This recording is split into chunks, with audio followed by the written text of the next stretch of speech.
Rain hammered the hospital windows like bullets as Sophia Mercer stumbled toward the exit, three cracked ribs screaming with every breath. She'd signed herself out against medical advice. No insurance, no money, no choice. But when she dialed home, the apartment sat silent. Her 12-year-old daughter Lila was gone. And Sophia knew exactly where she'd run, straight to the Bellucci estate, the fortress mansion where Sophia had scrubbed floors invisibly for 5 years, owned by the most feared man in New York's criminal underworld, Dante Bellucci. When Sophia arrived half-conscious at his door, she found Lila wrapped in cashmere blankets in Dante's private kitchen, bruises vivid on her small wrists from trying to shield her mother during another beating. Dante stood beside the child, cold and immaculate, a hurricane in tailored wool. The moment he saw Sophia's battered face, something inside him shattered. "You're under my protection now," he said quietly. "Both of you.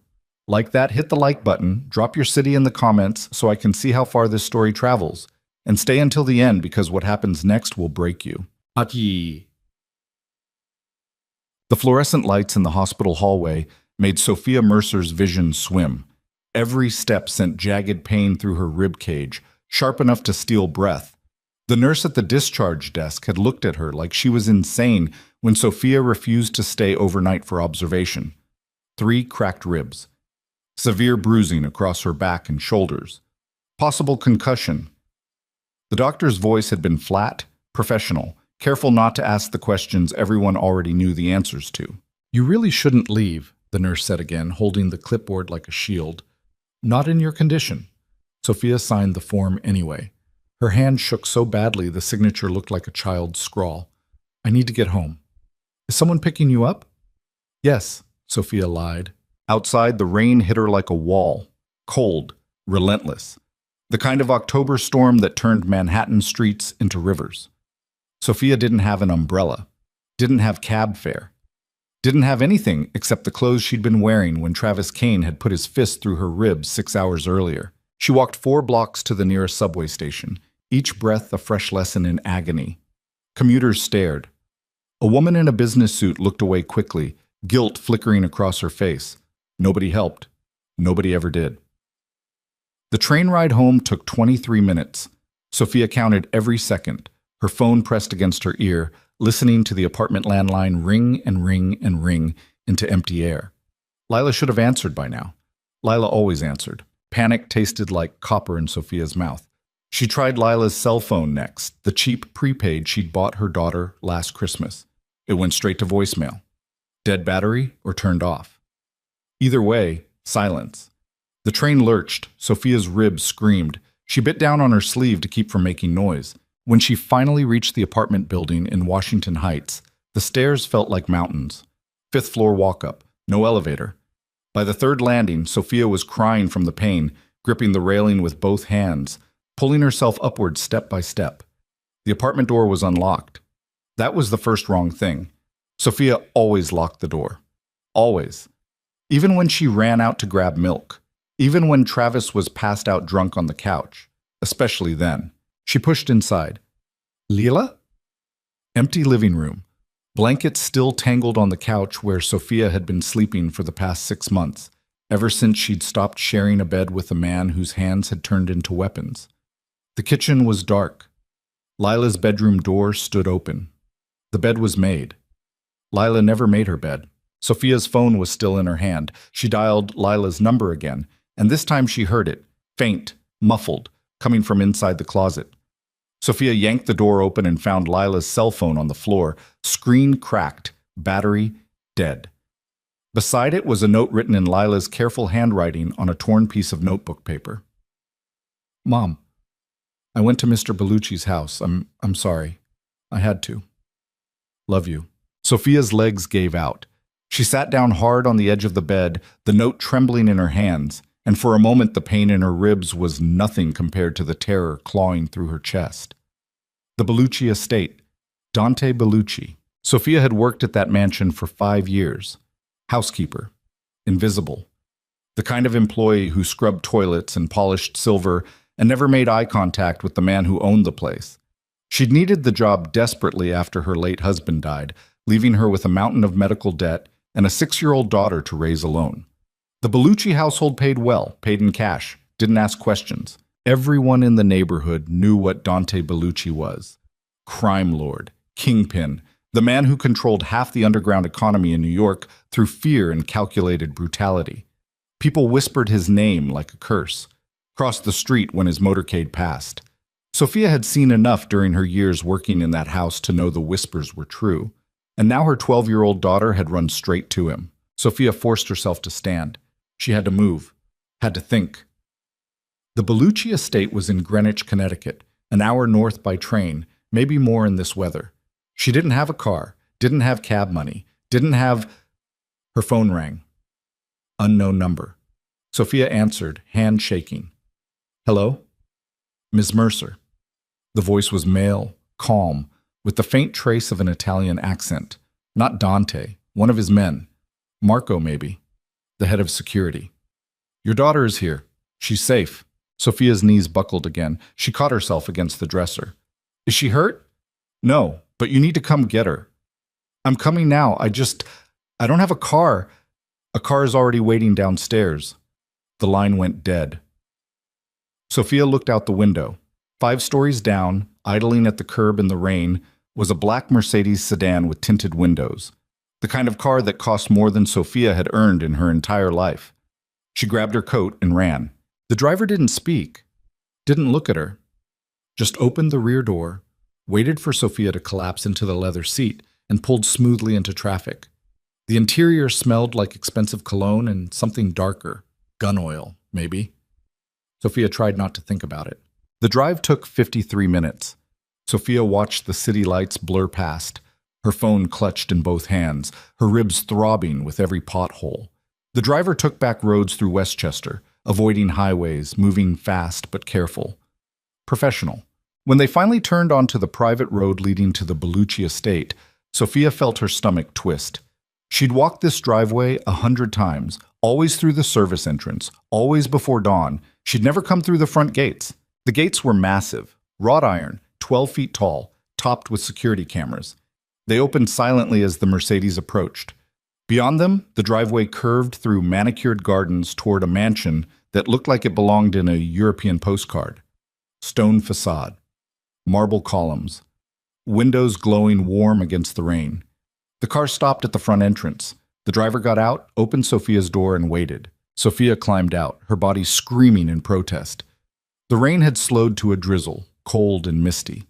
The front door of the mansion opened before she could knock. Marco stood in the doorway. 60, gray-haired, built like a boxer who'd never stopped training.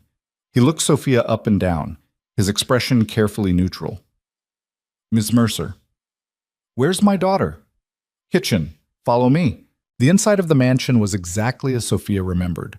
Polished marble floors, oil paintings in gilded frames, the kind of wealth that didn't need to announce itself.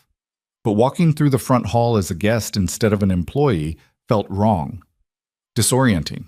Like trespassing. Marco led her through a side corridor toward the private wing of the house. Sophia had cleaned these rooms 1,000 times, but never when anyone was home.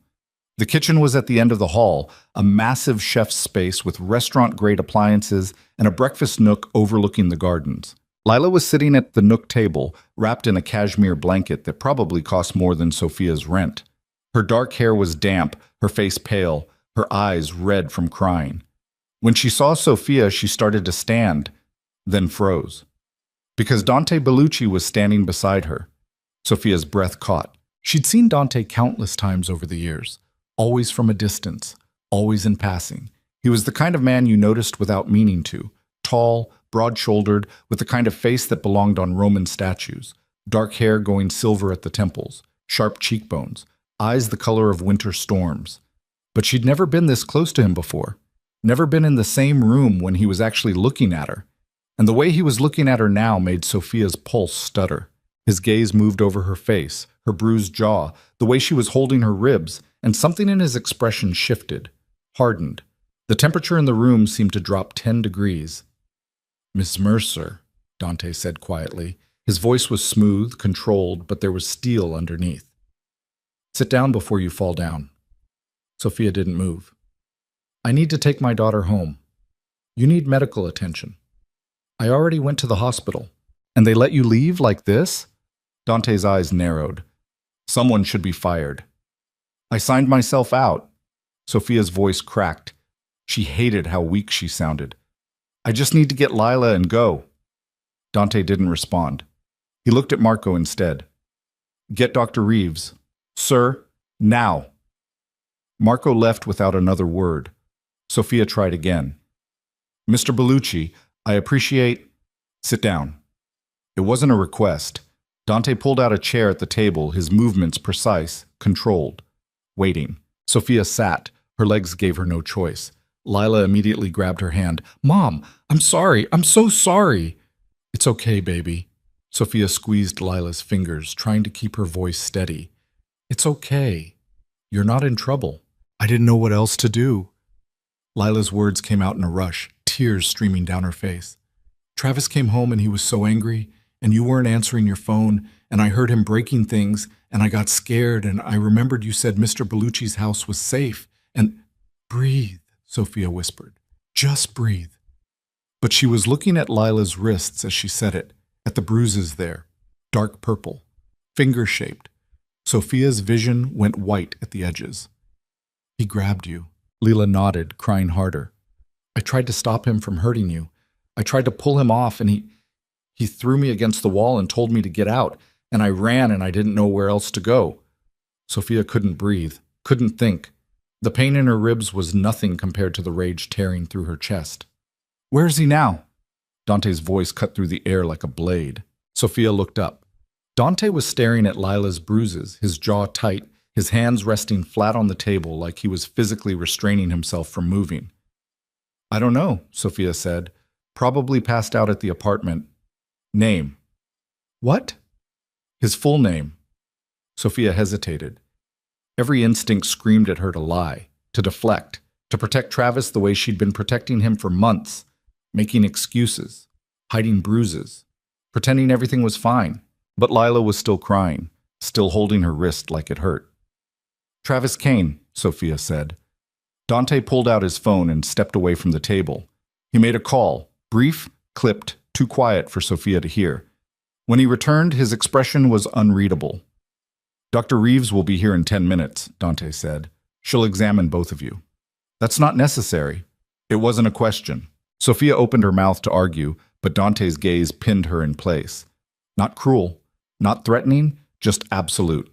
You worked for me for 5 years, Dante said quietly. You were loyal, discreet. You never asked for anything. So I'm going to do something for you now, and you're not going to fight me on it. He glanced at Lila, then back at Sophia. You and your daughter are staying here tonight. Tomorrow we'll talk about what happens next. But right now, you're going to let the doctor check your ribs, you're going to eat something, and you're going to sleep somewhere safe. I can't just... Yes, Dante said. You can. Sophia didn't have the strength to argue. Didn't have the strength for anything except sitting in that chair, holding Lila's hand, trying not to fall apart completely. Dr. Reeves arrived 12 minutes later. A sharp-eyed woman in her 50s with a medical bag and no patience for nonsense. She examined Sophia first, confirmed the cracked ribs, rewrapped them properly, gave her prescription-strength painkillers and strict orders to rest. Then she turned to Lila. The bruises on Lila's wrists were bad but not broken. Dr. Reeves documented everything with photographs, her face carefully neutral, and left a written report with Dante before she left. By the time the exam was over, Sophia could barely keep her eyes open. The adrenaline was wearing off, leaving nothing but exhaustion and pain. Marco appeared again. Guest rooms are ready, sir. Dante nodded. He looked at Sophia. Can you walk? Yes. She couldn't. Not really. But she tried anyway, forcing herself to stand, and immediately her vision tilted sideways. Dante caught her before she hit the floor. His hands were steady, careful, supporting her weight without jarring her ribs. Sophia's face ended up pressed against his chest, and for one disorienting second all she could register was the scent of expensive fabric and the solid warmth of him. I've got you, Dante said quietly. Sophia wanted to argue, wanted to push away, wanted to be strong enough to stand on her own. But she wasn't, so she let him help her. Marco led the way upstairs. The guest wing was on the second floor, down a hallway lined with more oil paintings and antique furniture. He opened a door to a bedroom that looked like something out of a luxury hotel. King-sized bed, fireplace, ensuite bathroom with a soaking tub. "Your daughter's room is next door," Marco said, connected through the bathroom. Lila was already being led inside by one of the house staff, a middle-aged woman Sophia vaguely recognized from her years working here. Kind face, gentle voice. She was showing Lila the bed, the closet full of extra blankets, asking if she needed anything. Sophia wanted to follow, wanted to tuck Lila in herself, but her body was shutting down, ribs screaming, head swimming. Dante guided her to the bed. "Lie down." Sophia obeyed. The mattress felt like a cloud. She closed her eyes and heard Dante moving around the room, adjusting the thermostat, pulling curtains closed, setting a glass of water on the nightstand. "If you need anything," Dante said, "there's a phone on the desk. Dial 9. Someone will answer." Sophia opened her eyes. Dante was standing near the door, silhouetted against the hallway light, watching her with an expression she couldn't read. "Why are you helping us?" Sophia whispered. Dante was quiet for a long moment, then, "Because no one helped me when I needed it." He left before Sophia could respond. She lay in the dark, listening to the rain against the windows, and tried to make sense of everything that had just happened, tried to plan what came next, tried to think, but exhaustion dragged her under before she could finish a single thought. Thursats. Sophia woke to sunlight streaming through unfamiliar windows and a moment of pure panic before she remembered where she was. The Bellucci estate. She sat up too fast. Her ribs punished her immediately, sending sharp pain through her chest. The prescription bottle Dr. Reeves had left was on the nightstand. Sophia dry swallowed 2 pills and forced herself to breathe slowly until the pain dulled to something manageable. The clock on the wall read 9:47 a.m. Sophia never slept past 6. She stumbled to the bathroom, marble tile, heated floors, a shower with 6 different heads, and found a note taped to the mirror in elegant handwriting. "Fresh clothes in the closet. Breakfast downstairs whenever you're ready." Marco's handwriting, probably. Sophia opened the closet. Inside were women's clothes in her exact size, jeans, sweaters, undergarments still in packaging. Someone had gone shopping. Sometime between last night and this morning, someone had driven to a store and bought her an entire wardrobe. She wanted to be angry about it, wanted to feel insulted. Instead, she just felt tired. She showered carefully, avoiding her ribs, and dressed in jeans and a soft gray sweater that probably cost more than her weekly paycheck. Then she checked on Lila. The connecting bathroom door was unlocked. Sophia pushed it open and found Lila's room empty, the bed neatly made. Panic spiked again, irrational, immediate, before Sophia heard voices downstairs. Lila's voice, laughing. Sophia followed the sound. The kitchen smelled like fresh bread and coffee. Lila was sitting at the breakfast nook again, wearing new clothes too, purple hoodie, clean jeans, and talking animatedly with an older man in a chef's coat. He was showing her how to braid dough, his hands patient, his accent thick and Italian. "Like this, Piccola," the chef was saying. 3 strands, over and under, see? Lila tried, her tongue poking out in concentration. "It keeps falling apart. That's how you learn. Try again." Sophia stood in the doorway, watching, her chest tight with something that wasn't pain. Lila looked happy. When was the last time Sophia had seen her daughter look happy? The chef noticed her first. "Ah, Ms. Mercer, good morning. Sit, sit. I'll bring coffee." "I can get it. Sit." Apparently everyone in this house had the same approach to giving orders. Sophia sat. The chef, Antonio, she remembered his name now, poured her a cup of coffee in a delicate porcelain mug and set it in front of her with a basket of fresh pastries. "You need to eat," Antonio said firmly. "Doctor's orders." "Dr. Reeves said that?" "I said that. I'm a doctor of food." Lila giggled. Sophia picked up a croissant.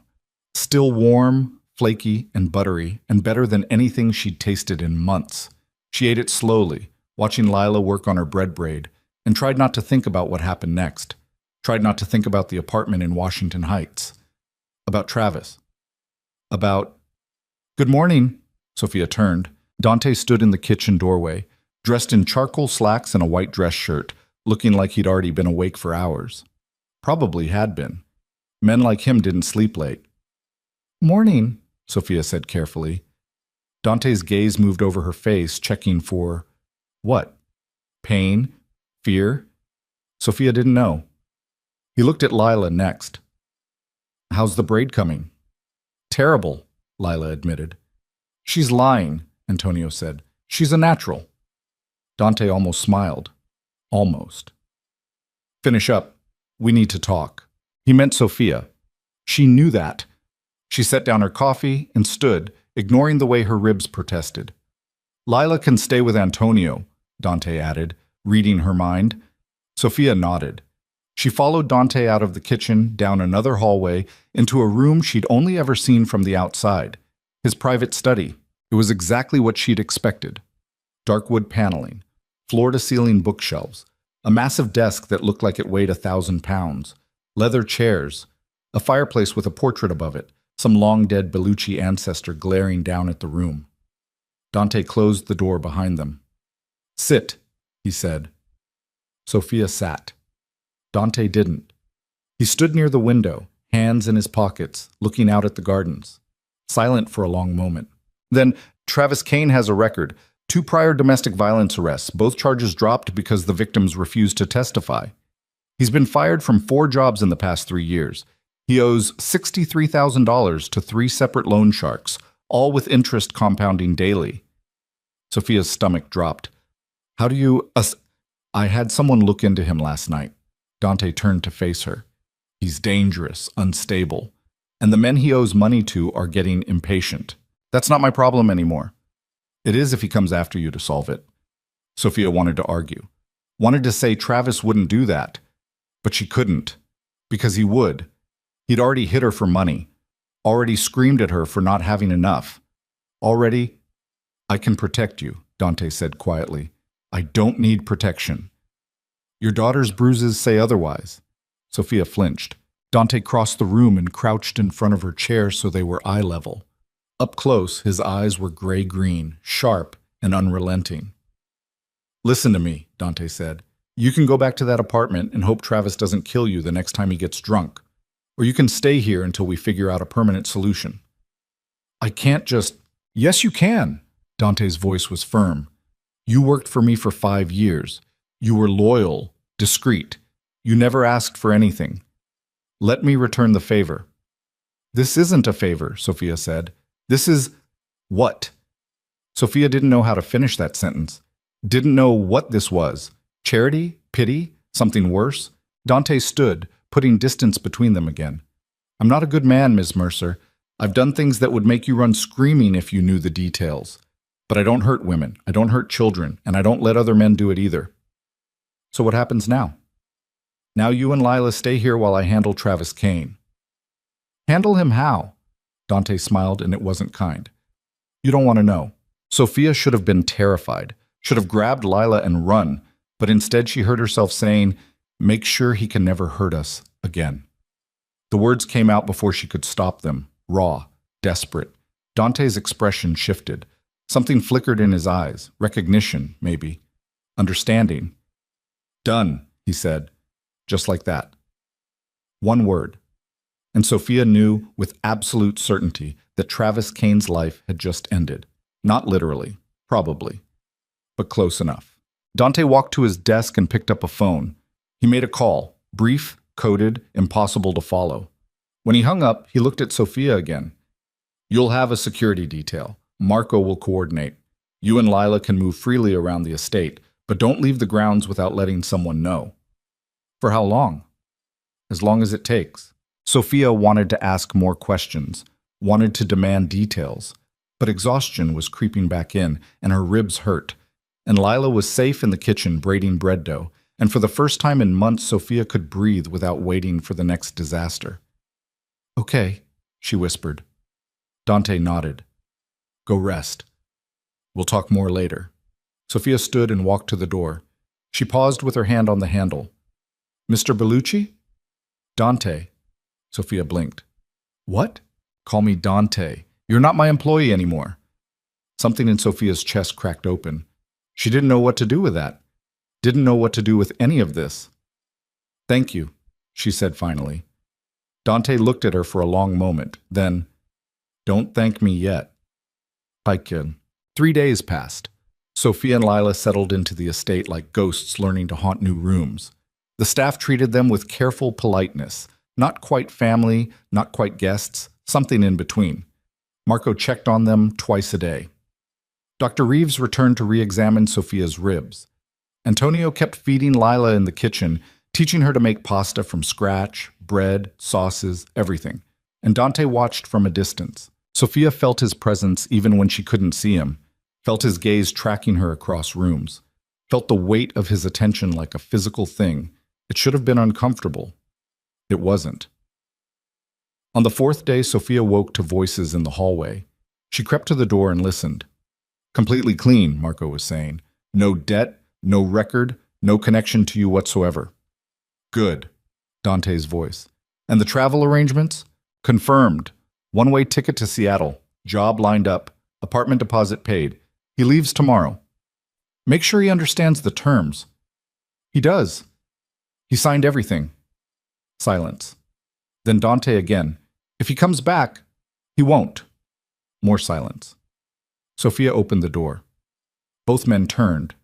Marco's expression went carefully blank. Dante just looked at her, unreadable. It's done? Sophia asked. Yes. He's leaving New York? Permanently. Sophia should have asked how. Should have demanded details.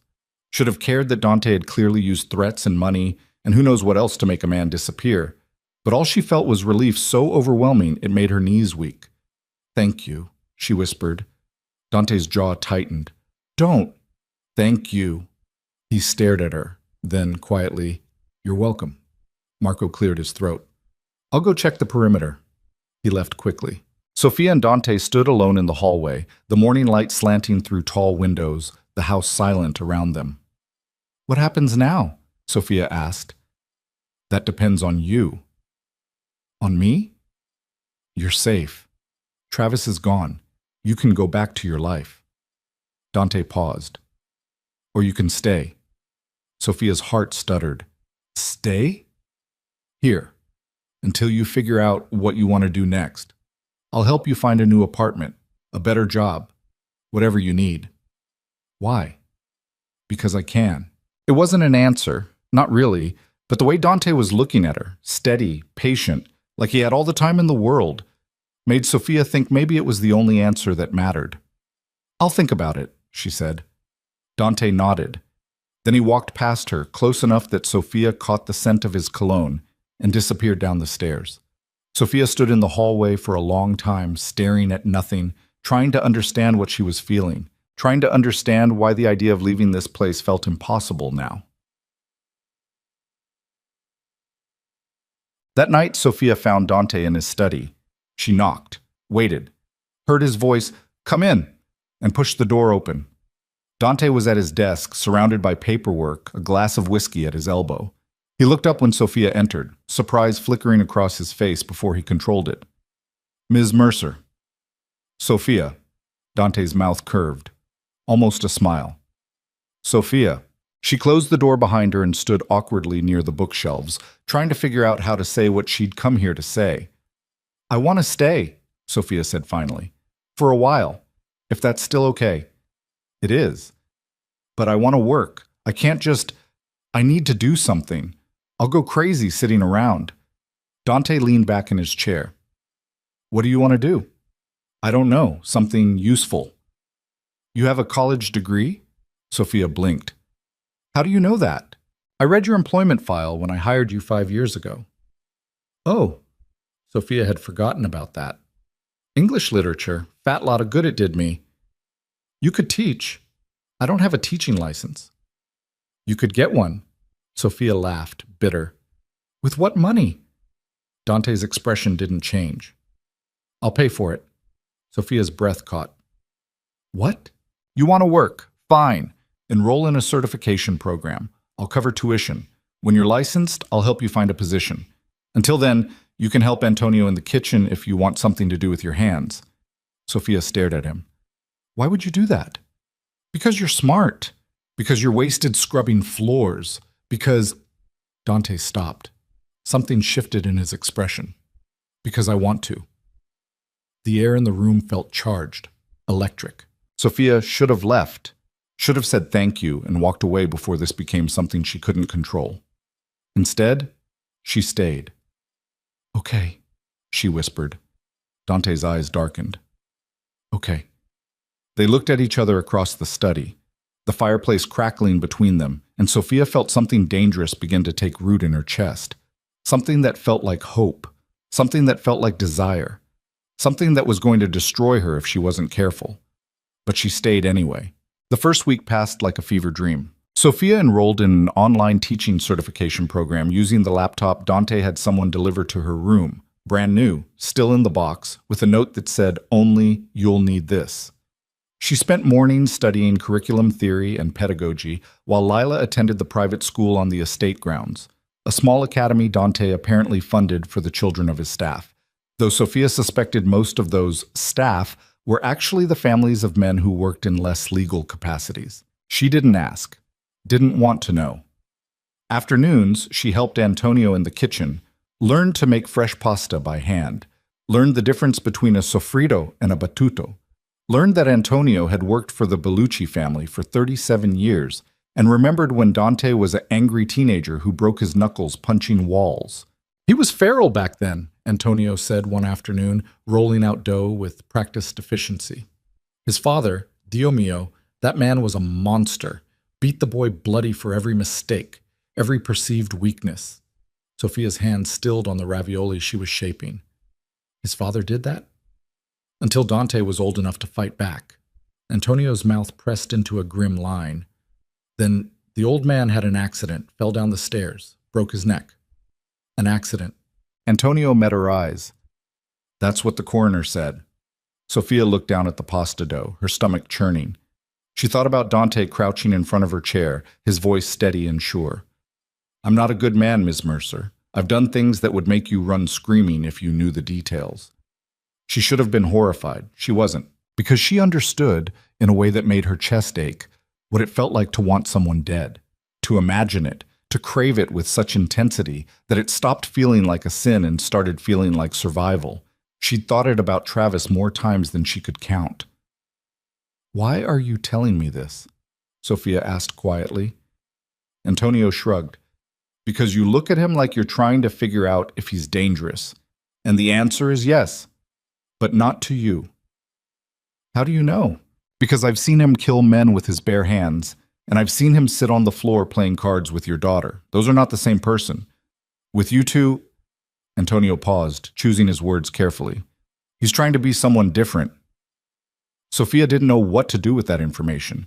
Didn't know how to feel about the fact that a man who'd probably murdered his own father was teaching Lila chess in the evenings and asking if she needed help with her math homework. So she did what she'd always done when things got too complicated. She focused on the work in front of her and tried not to think. But thinking was impossible when Dante was everywhere, not hovering, not controlling, just present, in ways that made Sophia's pulse stutter every time she turned around. He appeared in the kitchen while she was cooking, leaning against the counter with a glass of wine, asking about her certification coursework. He sat across from her in the library while she studied, reading his own books in silence, the only sound the crackling fireplace and turning pages. He walked the gardens with her and Lila after dinner, hands in his pockets, listening to Lila chatter about her day without interrupting. And he looked at Sophia like she was the only person in the room, every time. It was maddening. 2 weeks in, Sophia woke at 2 a.m. to the sound of raised voices downstairs. Male voices.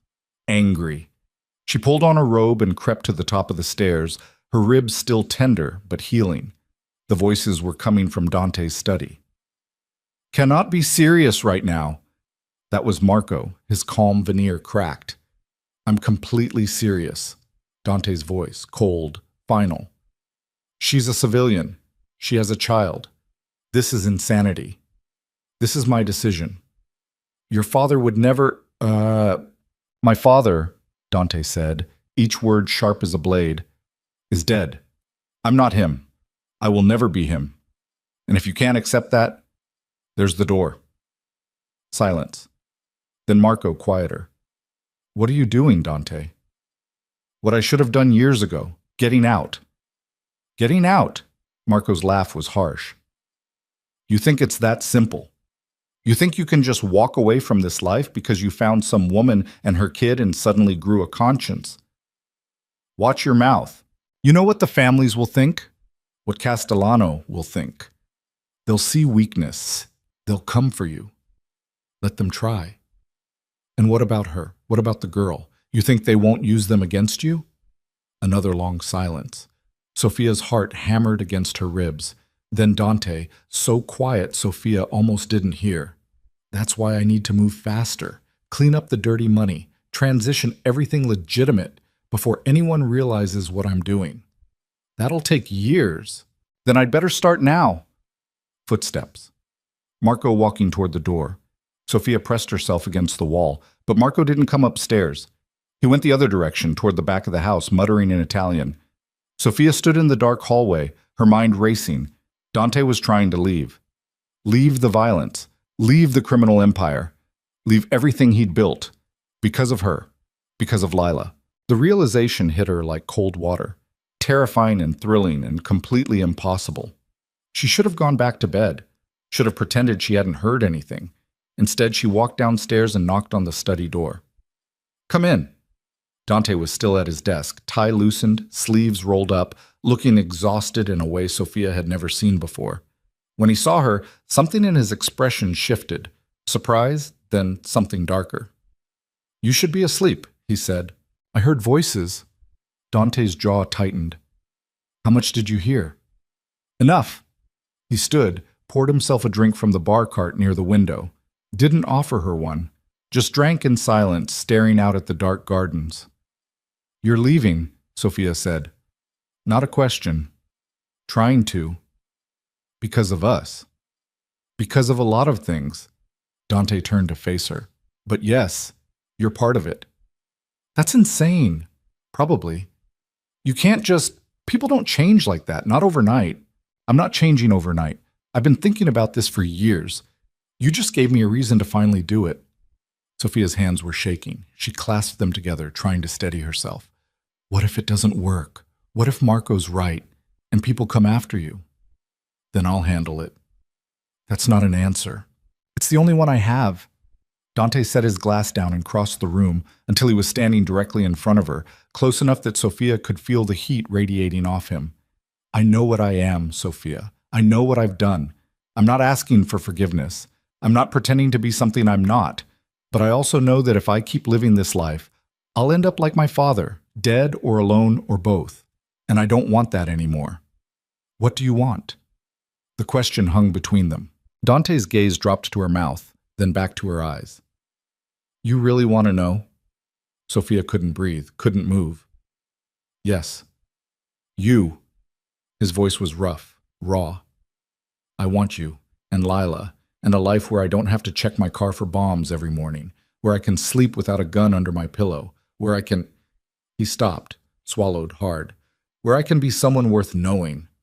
Sophia's heart was trying to claw out of her chest. Dante, I know it's selfish. I know I have no right to want that. You've been through hell already. The last thing you need is... Sophia kissed him. She didn't think about it, didn't plan it, just grabbed his shirt and pulled him down and pressed her mouth to his before she could talk herself out of it. For a second, Dante froze. Then he kissed her back. It wasn't gentle, wasn't soft.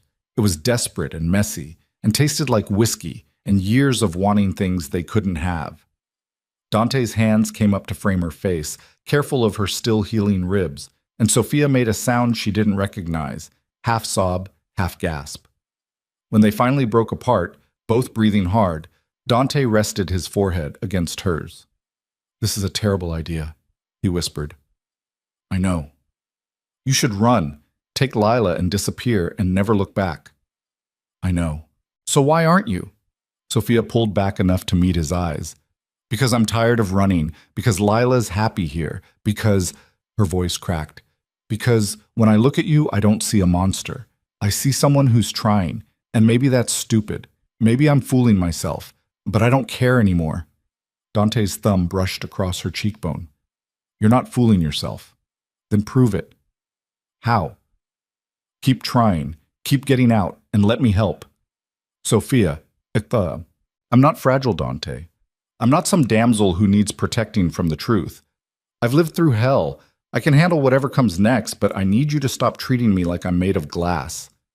Dante stared at her for a long moment. Then quietly, okay. Okay?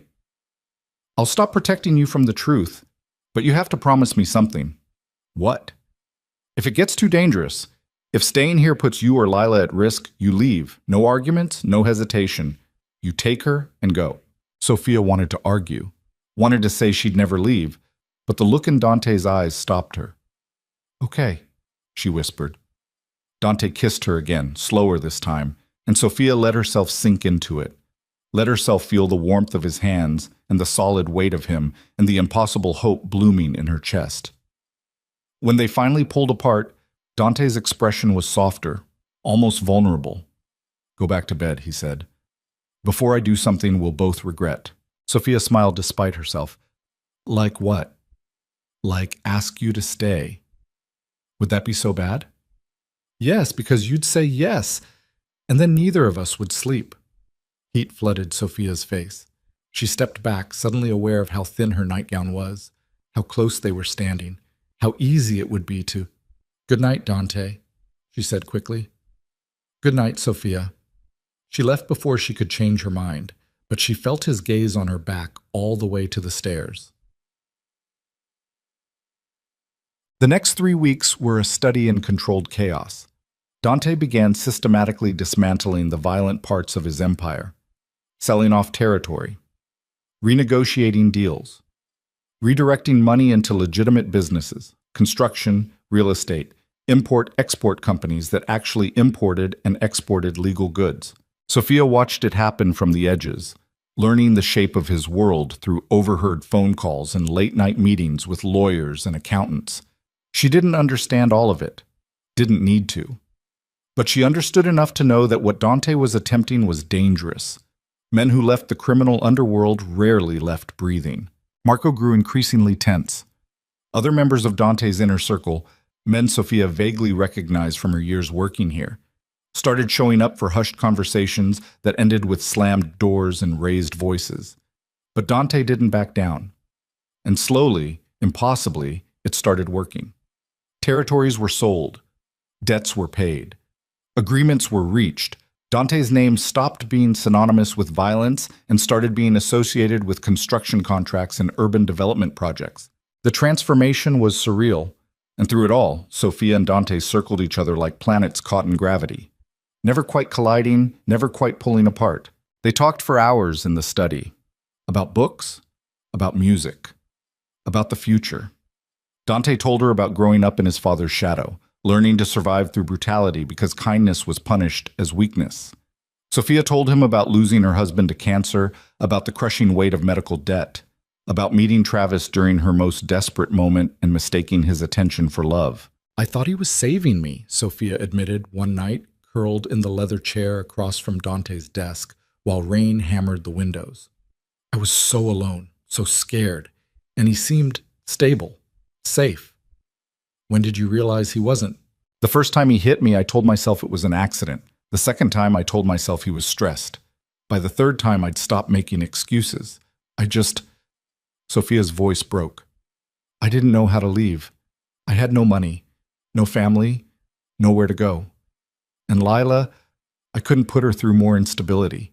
She'd already lost her father. I thought staying was the lesser evil. Dante's expression was unreadable.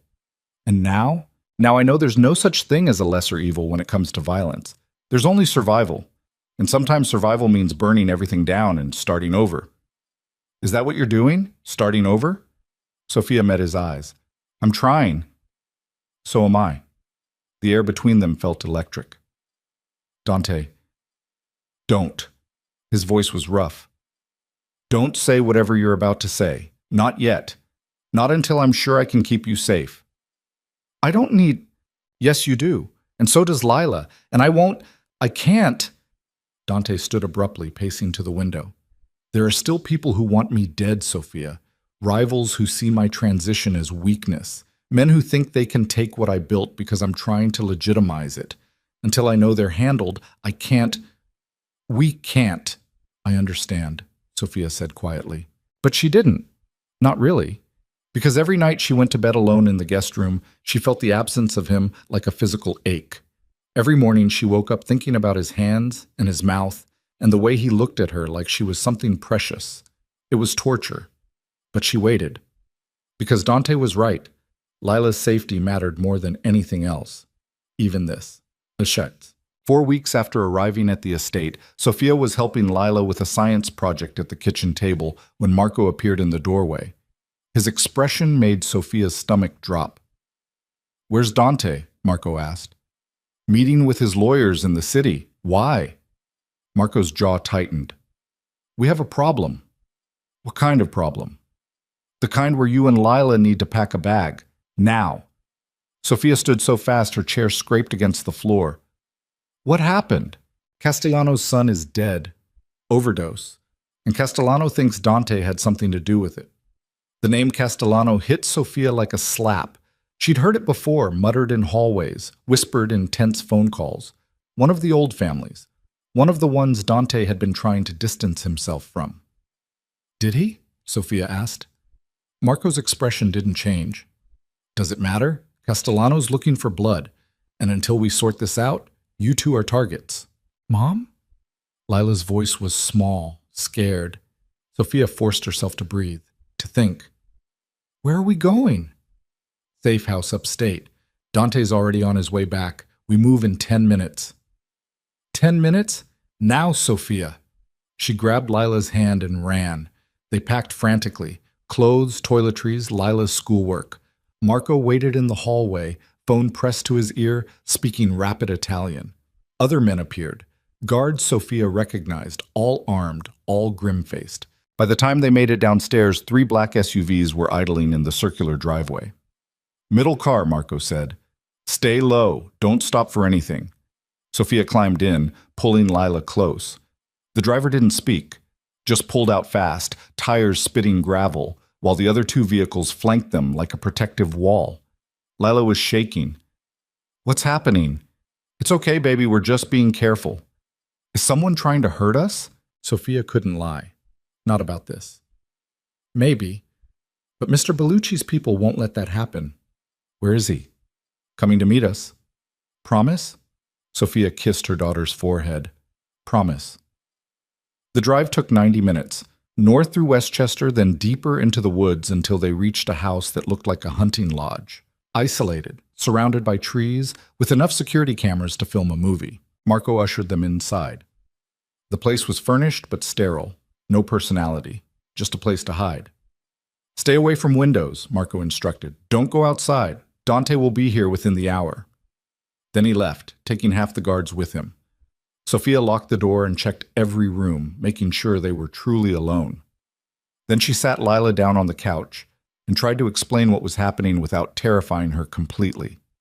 It didn't work. Lila cried, asked if they were going to die, asked if this was like before, when Travis used to hurt them. "No," Sophia said firmly. "This is different. Dante won't let anything happen to us." "How do you know?" "Because I trust him." And she did.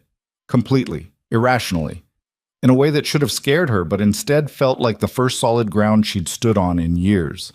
Dante arrived 73 minutes later. Sophia heard the vehicles pull up, heard Marco's voice barking orders, and then the door opened and Dante walked in looking like he'd aged a decade in the past 2 hours. His gaze found Sophia immediately. "You okay?" "Fine. Lila's upstairs." Dante nodded. He looked at the guards. "Perimeter check. Now." They scattered. The moment they were alone, Dante crossed the room and pulled Sophia into his arms. She went rigid with surprise before melting against him, her face pressed to his chest, his heartbeat steady beneath her ear. "I'm sorry," Dante said quietly. "I'm so sorry. This wasn't supposed to happen." "It's not your fault." "It is. Castellano's retaliating because I cut ties with his operation last month. He's using his son's death as an excuse." "Did you?" "No. The kid OD'd on his own. But Castellano doesn't care about the truth. He cares about power. And he thinks going after you will force me back into line." Sophia pulled back to look at him. "Will it?" Dante's expression hardened. "No. It'll make me bury him." The cold certainty in his voice should have horrified her. It didn't. Because Sophia was done pretending violence didn't sometimes solve problems. Done pretending the world was fair or kind. Done believing that being good was enough to keep you safe. "What do we do now?" she asked. "We wait. I've got people tracking Castellano's movements. Once I know where he is, I'll handle it." "Handle it how?" Dante's gaze didn't waver. "Do you really want details?" Sophia thought about it. About Lila upstairs terrified and crying. About the fact that they were hiding in a safe house because some violent man wanted to use them as leverage. "No," she said finally. "I just want it over." "It will be. I promise." He kissed her forehead, and Sophia closed her eyes, breathing him in, trying to memorize this moment, the calm before whatever storm was coming. Behind them, footsteps on the stairs. "Mom?" Lila's voice, shaky and small. Sophia turned. Lila stood on the bottom step, her face blotchy from crying, and when she saw Dante, her expression crumpled completely. "I'm scared," Lila whispered. Dante crouched down, eye level with her. "I know, but you're safe here. I won't let anyone hurt you, either of you, I promise." "You promise?" "I promise." Lila threw her arms around his neck. Dante froze for half a second, surprise flickering across his face, before his arms came up to hold her carefully, like she was made of glass. And watching them, Sophia felt something crack open inside her chest. Not fear, not doubt. Something worse. Love. She was in love with Dante Bellucci.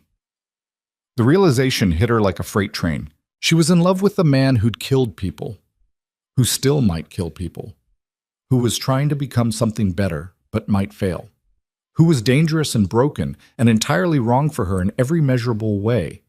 And she didn't care, because he was holding her daughter like she mattered, like she was worth protecting, like he'd burned the whole world down before he let anyone hurt her. And Sophia had never wanted anything more than she wanted this. Wanted him. Wanted the impossible future he was trying to build, even if it killed them both. What? 3 days in the safe house. 3 days of waiting while Dante coordinated with Marco and his remaining loyal men, tracking Castellano's movements, building a case, legal and otherwise, that would end this permanently. Sophia tried to keep things normal for Lila.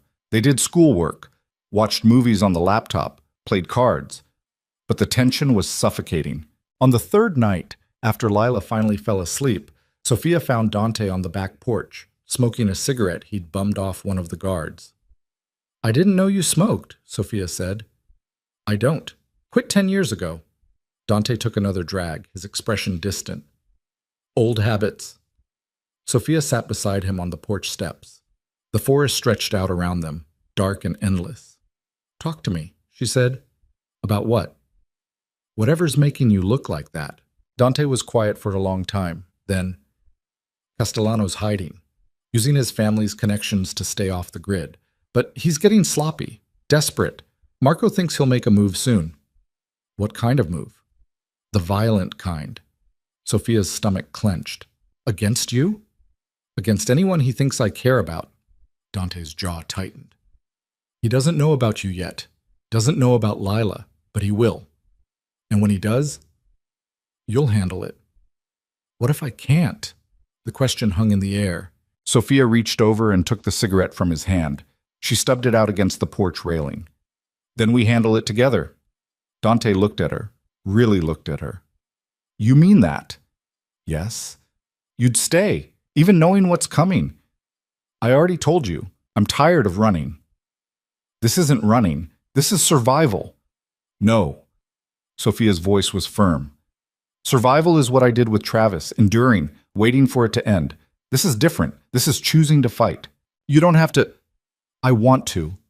Sophia grabbed his hand, lacing their fingers together. "I want to fight for this. For you. For the life you're trying to build. Because it's worth it. You're worth it." Dante's expression shattered. He pulled her close, kissing her hard, and Sophia kissed him back with everything she had, all the fear and hope and desperate love she'd been holding inside. When they broke apart, both breathing hard, Dante rested his forehead against hers. "I love you," he said roughly. "I know I shouldn't. I know it's too fast and too dangerous and completely insane. But I do. I love you." Sophia's heart was trying to punch through her ribs. I love you too, Sophia. I do. And I'm not taking it back, so you're stuck with me. Dante laughed, raw and surprised and utterly devastating. Okay. Okay? Okay. He kissed her again, softer this time. But after this is over, after Castellanos handled, we're doing this right. No more hiding, no more waiting. I'm going to marry you. Sophia's breath caught. Dante, I mean it. You and Lila, my family, the only thing that matters anymore. Tears burned Sophia's eyes. You haven't even asked. I'm not asking. I'm telling you what's going to happen. Dante's thumb brushed across her cheek. Unless you're planning to say no, I'm not. Good. They sat together on the porch in the dark, holding each other, and for a few stolen moments, Sophia let herself believe it was possible, that they could have this, that love could survive violence, that broken people could build something whole. Then her phone buzzed. Marco's name on the screen. Dante answered. Talk. Sophia couldn't hear Marco's side of the conversation, but she watched Dante's expression shift, shock, then fury, then something colder. When? Dante's voice was clipped. Pause. How many? Pause. Lock it down. I'm coming back. He hung up. Sophia's stomach dropped. What happened? Castellano's men hit the estate. Dante stood, already moving. They didn't get past the gates, but they left a message. What kind of message? Dante's expression was murderous. They know about you, about Lila, and Castellano wants a meeting. A meeting for what? To negotiate my surrender. Dante's laugh was harsh. He thinks if he threatens you, I'll give him back the territory I took, the money I redirected, everything. Sophia's hands were shaking. Will you? Dante looked at her like she'd stabbed him. No, he said quietly, but I will kill him. Dante, this ends tomorrow. One way or another. He cupped her face in his hands, his gaze intense. But I need you to promise me something. What? If this goes wrong, if I don't come back, you take Lila and run. Marco will give you money, new identities, everything you need to disappear. I'm not leaving you. Promise me, Sophia. She wanted to argue, wanted to fight, but the look in his eyes stopped her. I promise, she whispered. Dante kissed her one last time, deep and desperate and final. Then he was gone, and Sophia stood alone on the porch, watching the taillights disappear into the forest, wondering if she'd just said goodbye to the only man she'd ever truly loved, wondering if she'd ever see him again, wondering if this was how her story ended, not with safety, not with peace, but with blood. Sophia didn't sleep. She sat in the darkened living room of the safe house, phone clutched in her hand, watching the minutes crawl past on the clock above the fireplace. 3 a.m. became 4. 4 became 5. The guards rotated shifts outside, their footsteps crunching on gravel, their radios crackling with static and coded phrases Sophia didn't understand. Lila slept upstairs, finally exhausted from crying herself into unconsciousness around midnight. Sophia had held her until the trembling stopped, whispering promises she wasn't sure she could keep, promises that everything would be okay, that Dante would come back, that they were safe. Lies felt easier than the truth.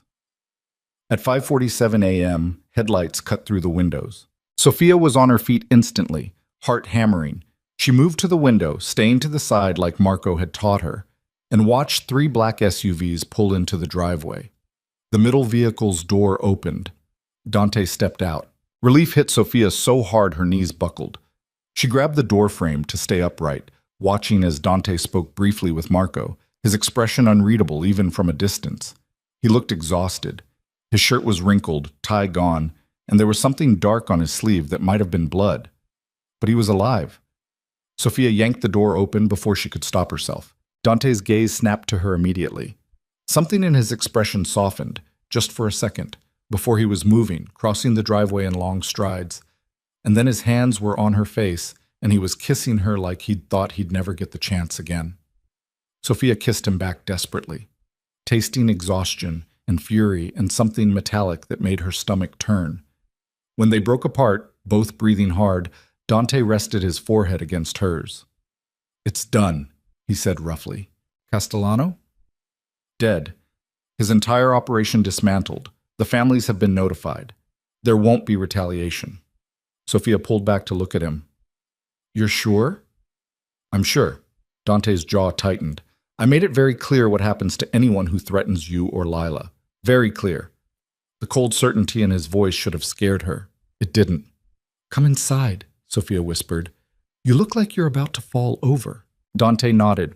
He let her lead him into the house, past the guards who averted their eyes respectfully, into the kitchen where Sophia poured him a glass of water and watched him drink it like a man dying of thirst. "When's the last time you slept?" she asked.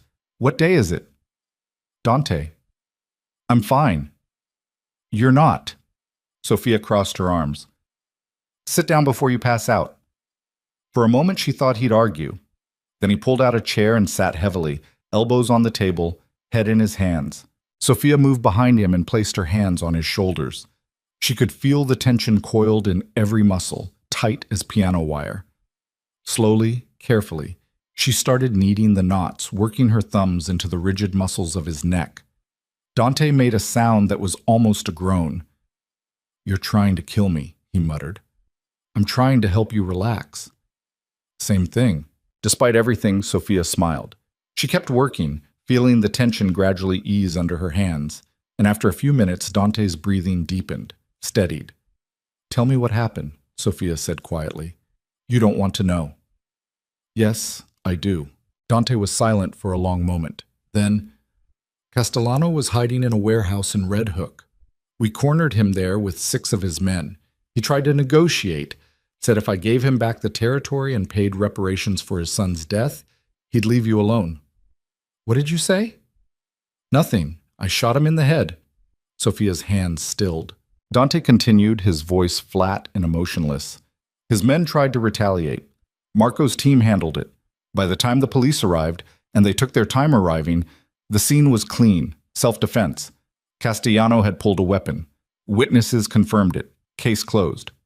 "Witnesses you paid?" "Witnesses who value their lives." Sophia resumed the massage, processing this. Processing the fact that the man sitting in front of her had killed someone less than 3 hours ago and was now calmly describing it like a business transaction. She should have been horrified. She wasn't. "Do you regret it?" Sophia asked. "No." "Do you feel guilty?" "No." Dante turned to look at her, his expression serious. "He threatened my family. There's no coming back from that. Not in my world. Not in any world. I'm not your family yet." "Yes," Dante said quietly. "You are." Something in Sophia's chest cracked wide open. She leaned down and kissed the top of his head, breathing in the scent of him, smoke and cologne and something darker she didn't want to identify. "Go shower," she whispered. "I'll make coffee." Dante stood, catching her hand as he passed. "Thank you." "For what?" "For not running." He disappeared upstairs before Sophia could respond. She stood in the kitchen, listening to the water run, and tried to understand what she'd become. Who she'd become. A woman who didn't flinch when the man she loved admitted to murder. A woman who understood that sometimes violence was the only answer. A woman who'd stopped believing in fairy tales and started believing in survival. Maybe that made her a monster too. Or maybe it just made her human. They returned to the estate that afternoon. The damage from Castellano's attack was minimal. Bullet holes in the front gate, scorch marks on the driveway where someone had thrown a Molotov cocktail that didn't ignite properly. The security team was already repairing everything, working with grim efficiency. Inside, the house felt different, quieter, like it was holding its breath. Lila immediately disappeared into the kitchen to find Antonio, seeking comfort in the familiar routine of baking. Sophia let her go. Let her process this her own way. Marco appeared in the front hall, phone in hand, expression tight. "We need to talk." Dante nodded. He looked at Sophia. "Give us a minute?" "Of course."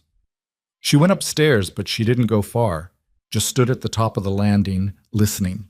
"3 families are asking questions," Marco was saying. "They want to know why you went scorched earth on Castellano without consulting the council first." I don't answer to the council anymore? That's the problem. You can't just... Dante, you're making enemies, powerful ones. Let them come. You're not hearing me. Marco's voice rose. You think killing Castellano solved everything? You think this is over? You've destabilized the entire power structure. There are men who've been waiting for an excuse to take you down, and you just handed it to them. Then I'll handle them too. With what? You've been selling off assets, cutting ties, trying to go legitimate. You're bleeding resources, bleeding manpower. How long do you think you can hold out against a coordinated attack? Silence. Then Dante, quieter. As long as I have to. This is about her, isn't it? The housekeeper. Watch your mouth. She's made you weak. The temperature in the room dropped. Say that again, Dante said, his voice deadly calm. I dare you. Marco's next words were too quiet for Sophia to hear, but whatever he said made Dante laugh, harsh and bitter. You think I'm weak because I care about something other than money and territory? You think love is weakness? Then you're the one who doesn't understand. She makes me stronger. She makes me want to be someone worth surviving for. And if you can't see that, then you're blind. I see a man throwing away an empire for a woman he barely knows. I know her better than I've ever known anyone, and I'd burn this entire empire to ash before I let anything happen to her or her daughter. Footsteps. Marco walking away. The front door slamming. Sophia stood frozen at the top of the stairs, her heart in her throat. Dante appeared at the bottom, looking up at her with an expression she couldn't read. How much did you hear? He asked. Enough. And? Sophia descended the stairs slowly. And Marco's right. I am making you weak. No, but I am. You're losing allies because of me. Losing power. Making enemies. Sophia reached the bottom step, eye level with him now. Maybe I should take Lila and go. Find an apartment. Start over somewhere else. Give you space to... No. Dante. No. He grabbed her hands, his grip almost desperate. You're not leaving. I don't care what Marco thinks. I don't care what the families think. I don't care about any of it. You and Lila, you're the only thing that matters. But if staying puts you in danger, I've been in danger my entire life. That's nothing new. What's new is having something worth protecting, someone worth changing for. Dante's voice cracked. Don't take that away from me, please. Sophia's vision blurred with tears. I'm scared. So am I. What if we can't do this? What if it's too much? Then we'll fail together, but we'll fail trying. Dante pulled her close, wrapping his arms around her. I need you to trust me. Can you do that? Sophia pressed her face against his chest, listening to his heartbeat, and made a choice. Yes, she whispered. Then we keep going, one day at a time, until we make it work or die trying. It should have sounded dramatic, melodramatic even. Instead, it just sounded true. The next 2 weeks were deceptively peaceful. Dante continued transitioning his operations, selling the last of his illegal holdings, pouring everything into legitimate businesses. The construction company expanded. The real estate portfolio grew. On paper, Dante Bellucci was becoming a respectable businessman. In reality, the vultures were circling. Sophia felt it in the tension that permeated the estate, in the increase in security, in the way Dante's phone never stopped ringing with calls from men whose names she didn't recognize, but whose voices carried weight. Marco stopped coming around. That was the first sign something was wrong. Where is he? Sophia asked one night over dinner. Dante's expression didn't change. Handling some business in the city. What kind of business? The kind you don't need to worry about. Dante, he set down his fork. Marco and I had a disagreement about the direction of certain operations. He's taking some time to cool off. A disagreement about what? About you. Sophia's stomach dropped. What did he say? It doesn't matter what he said. What matters is that he's wrong. Tell me anyway. Dante was quiet for a long moment. Then, he thinks you're a liability, that keeping you here makes me vulnerable to attack, that I should send you away for your own protection. And what do you think? I think he can go to hell. Despite everything, Sophia almost smiled. Very diplomatic. I'm done being diplomatic. I'm done pretending I can make everyone happy. Marco will come around or he won't. Either way, you stay. Across the table, Lila was pushing pasta around her plate, pretending not to listen. But Sophia saw the tension in her daughter's shoulders, the way her hands trembled slightly. This was affecting her too. That night, after Lila went to bed, Sophia found Dante in his study nursing a glass of whiskey. "We need to talk about Lila," she said. Dante looked up. "What about her?" "She's terrified. She's trying to hide it, but I can tell. The attack, Castellano, all of this. It's too much for a 12-year-old. "What do you want me to do?" "I don't know. Maybe we should consider boarding school, somewhere safe, somewhere far from me, from this." Sophia gestured at the room, the house, the life they were living. "From the violence and the danger and the constant threat." Dante set down his glass. "You want to send her away. I want her safe. She is safe, here, with us." "Is she?" Sophia's voice rose. "Because it doesn't feel safe, Dante. It feels like we're waiting for the next attack, the next threat. And I can't keep doing this to her. She's already been through so much with Travis, and now, I'm not Travis." The words hung in the air like a slap. Sophia froze. "I know that. Do you because you're talking about sending Lila away like I'm some kind of monster she needs protecting from?" "That's not what I meant." "Then what did you mean?" Dante stood, his movements sharp. "Because from where I'm standing, it sounds like you're looking for an excuse to leave, to take her and run before things get worse. I'm trying to protect her." "So am I." Dante's voice echoed off the walls. "You think I don't lie awake every night wondering if I'm putting you both in danger? You think I don't know that every choice I make could get you killed? I know. I live with that knowledge every single day, but I also know that sending Lila away won't keep her safe.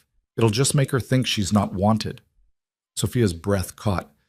"That's not—" "I grew up being sent away, shuffled between boarding schools and relatives who didn't want me because my father thought I was weak. You know what that teaches a kid? That they're disposable, that love is conditional, that the people who are supposed to protect you will abandon you the second things get hard." Tears burned Sophia's eyes.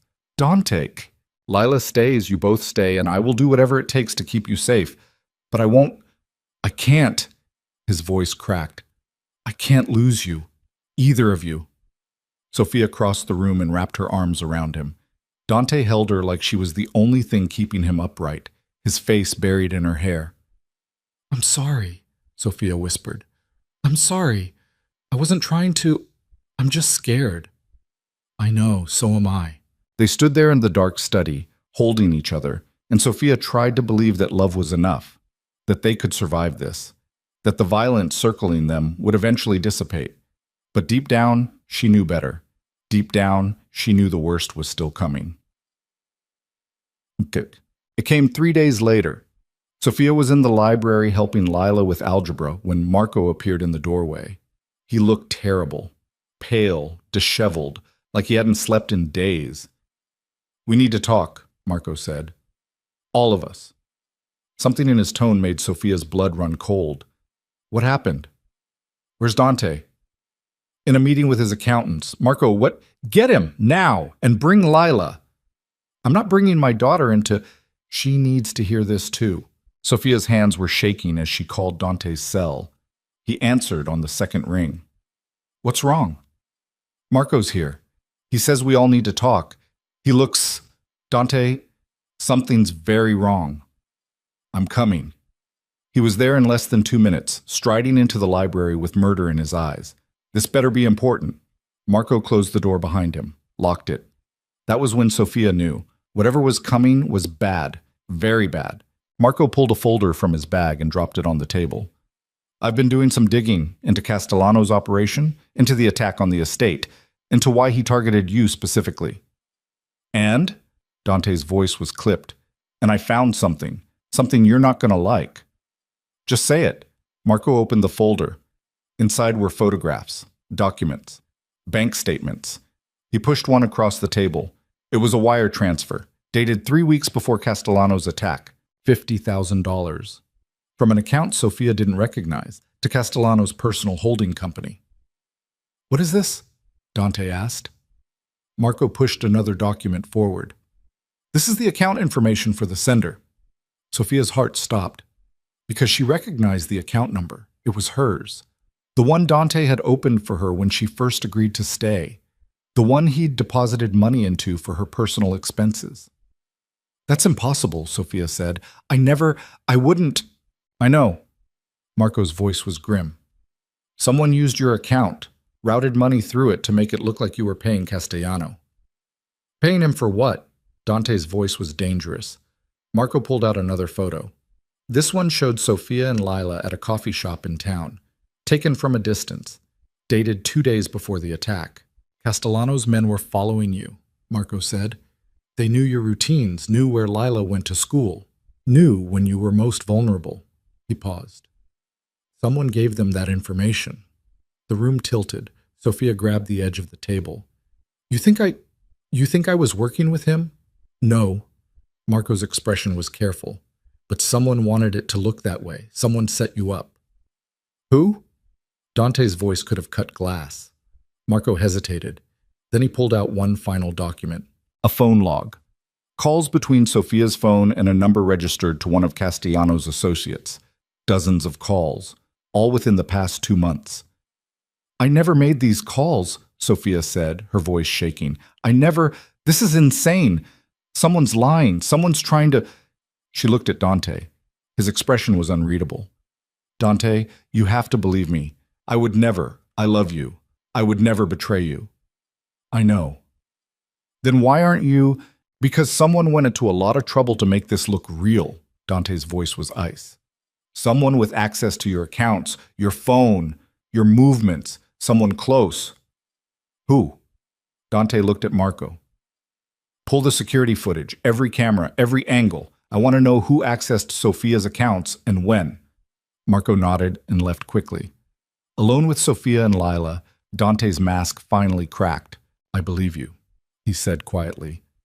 But someone out there is trying to destroy us, trying to make me think you betrayed me, trying to turn me against you. Why? Because it's the only way to break me. The families, whoever's behind this, they know I won't abandon you, won't kill you, so they're trying to force my hand, make me choose between you and my credibility. Sophia's mind was racing. So what do? We find out who's setting you up, and we end them. Before Sophia could respond, her phone buzzed. Unknown number. She answered, hand shaking. Hello? The voice on the other end was distorted, mechanical. You should have run when you had the chance. Sophia's blood turned to ice. Who is this? Someone who knows exactly what you're worth. 50,000 was cheap for information on Bellucci's weakness. But the real payday? That comes when you're dead and he finally falls apart. The line went dead. Sophia dropped the phone. Dante picked it up, looked at the screen, and immediately started dialing. Marco, trace the last call to Sophia's phone. Now. He hung up and looked at Sophia. What did they say? They said 50,000 was cheap, that the real payday comes when I'm dead. Sophia's voice broke. Dante, someone's going to kill me. Someone wants me dead to get to you. Lila started crying. Dante crossed the room and pulled them both close. That's not happening. Nobody's touching either of you. I don't care what it takes. But Sophia could hear it in his voice. The fear. The realization that this was bigger than Castellano. Bigger than one enemy. This was a coordinated attack, and they were running out of time. Marco returned 30 minutes later with the security team. The call came from a burner phone, untraceable, but he hesitated. But what? Dante demanded. We found something else. In the estate's internal network, someone's been accessing your files remotely. Personal files, financial records, communications. For how long? At least 6 months. The words hit like a physical blow. 6 months. Someone had been spying on them for 6 months. Who has that level of access? Sophia asked. Marco's expression went dark. Only 3 people. Me, you. He looked at Dante. And Antonio. Silence.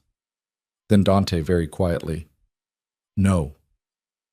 We need to consider... No. Dante's voice was steel. Antonio's been with this family for 37 years. He would never... Then who? Marco's frustration was palpable. Because someone with intimate knowledge of this estate has been feeding information to your enemies, someone you trust, someone close. Sophia's mind raced through the past months, the quiet moments in the kitchen with Antonio, the way he'd comforted Lila, the stories he'd told about Dante's childhood, the way he'd known exactly when Dante would be away, exactly when the estate would be vulnerable. No, it couldn't be. But even as Sophia thought it, doubt crept in. "We need to talk to him," Dante said. "Now. Where is he?" "Kitchen," one of the guards said. They found Antonio exactly where he always was, at the stove, stirring a pot of sauce, humming under his breath. He looked up when they entered, smiled.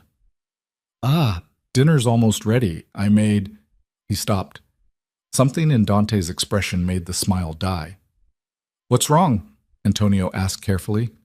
"We need to talk," Dante said, "about some irregularities in the security system." Antonio set down his spoon. "What kind of irregularities?" "The kind where someone's been accessing my private files, sharing information with my enemies, getting innocent people killed." Antonio's face went pale. You think I don't know what to think. That's why we're talking." "Dante, I swear to you, I would never—" "Then explain this." Marco pulled out a printout. IP addresses, access logs, all pointing back to the kitchen's computer terminal. Antonio stared at the paper. I can't. This doesn't make sense. I use that computer for recipes, shopping lists. I don't know how to—" "Someone used your login credentials," Marco said, "multiple times, to access files you shouldn't have access to." "I don't know how." Antonio's voice rose, panicked. "My password, I keep it written down in my office. Anyone could have who has access to your office. Everyone, the staff, the guards. It's never locked. I never thought—" He stopped. His eyes went wide. "What?" Dante stepped closer. "What did you just remember?" Antonio's hands were shaking. "There was, about 2 months ago, I came into my office and things were moved, papers out of place. I thought maybe someone was looking for a recipe, but what?" "The computer was on. I always shut it down at night. Always, but that morning it was on." Dante and Marco exchanged looks. "Did you tell anyone, shit?" Marco asked. "No, I thought I'd just forgotten." Antonio looked at Dante, desperation in his eyes. "You have to believe me. I would never betray you. Never. You're like a son to me." Dante's jaw tightened. "I know." "Then who—" The kitchen door opened. A guard stepped in, young, mid-20s, someone Sophia vaguely recognized from the security rotation.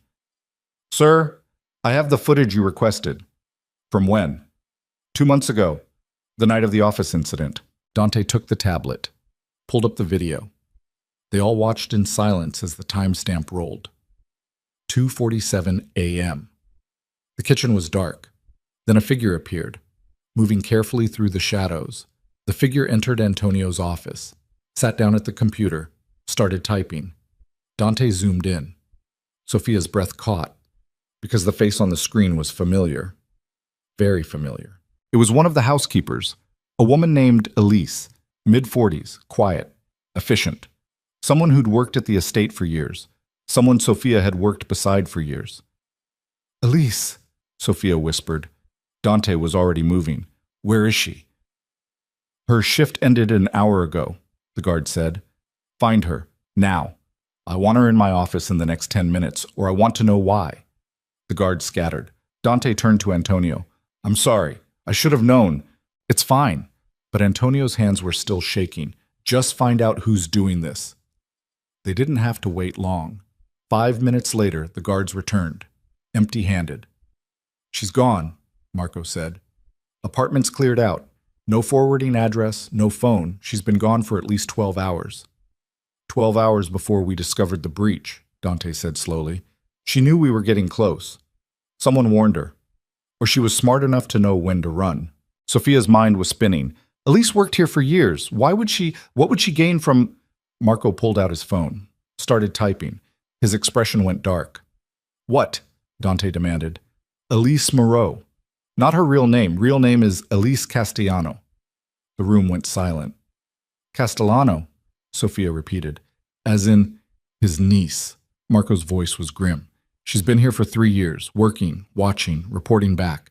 Dante's expression was murderous. And I never knew. I hired her, trusted her, let her into my home. She played the long game, Marco said, waited until you were vulnerable, until you had something worth losing. Then she struck. Where is she now?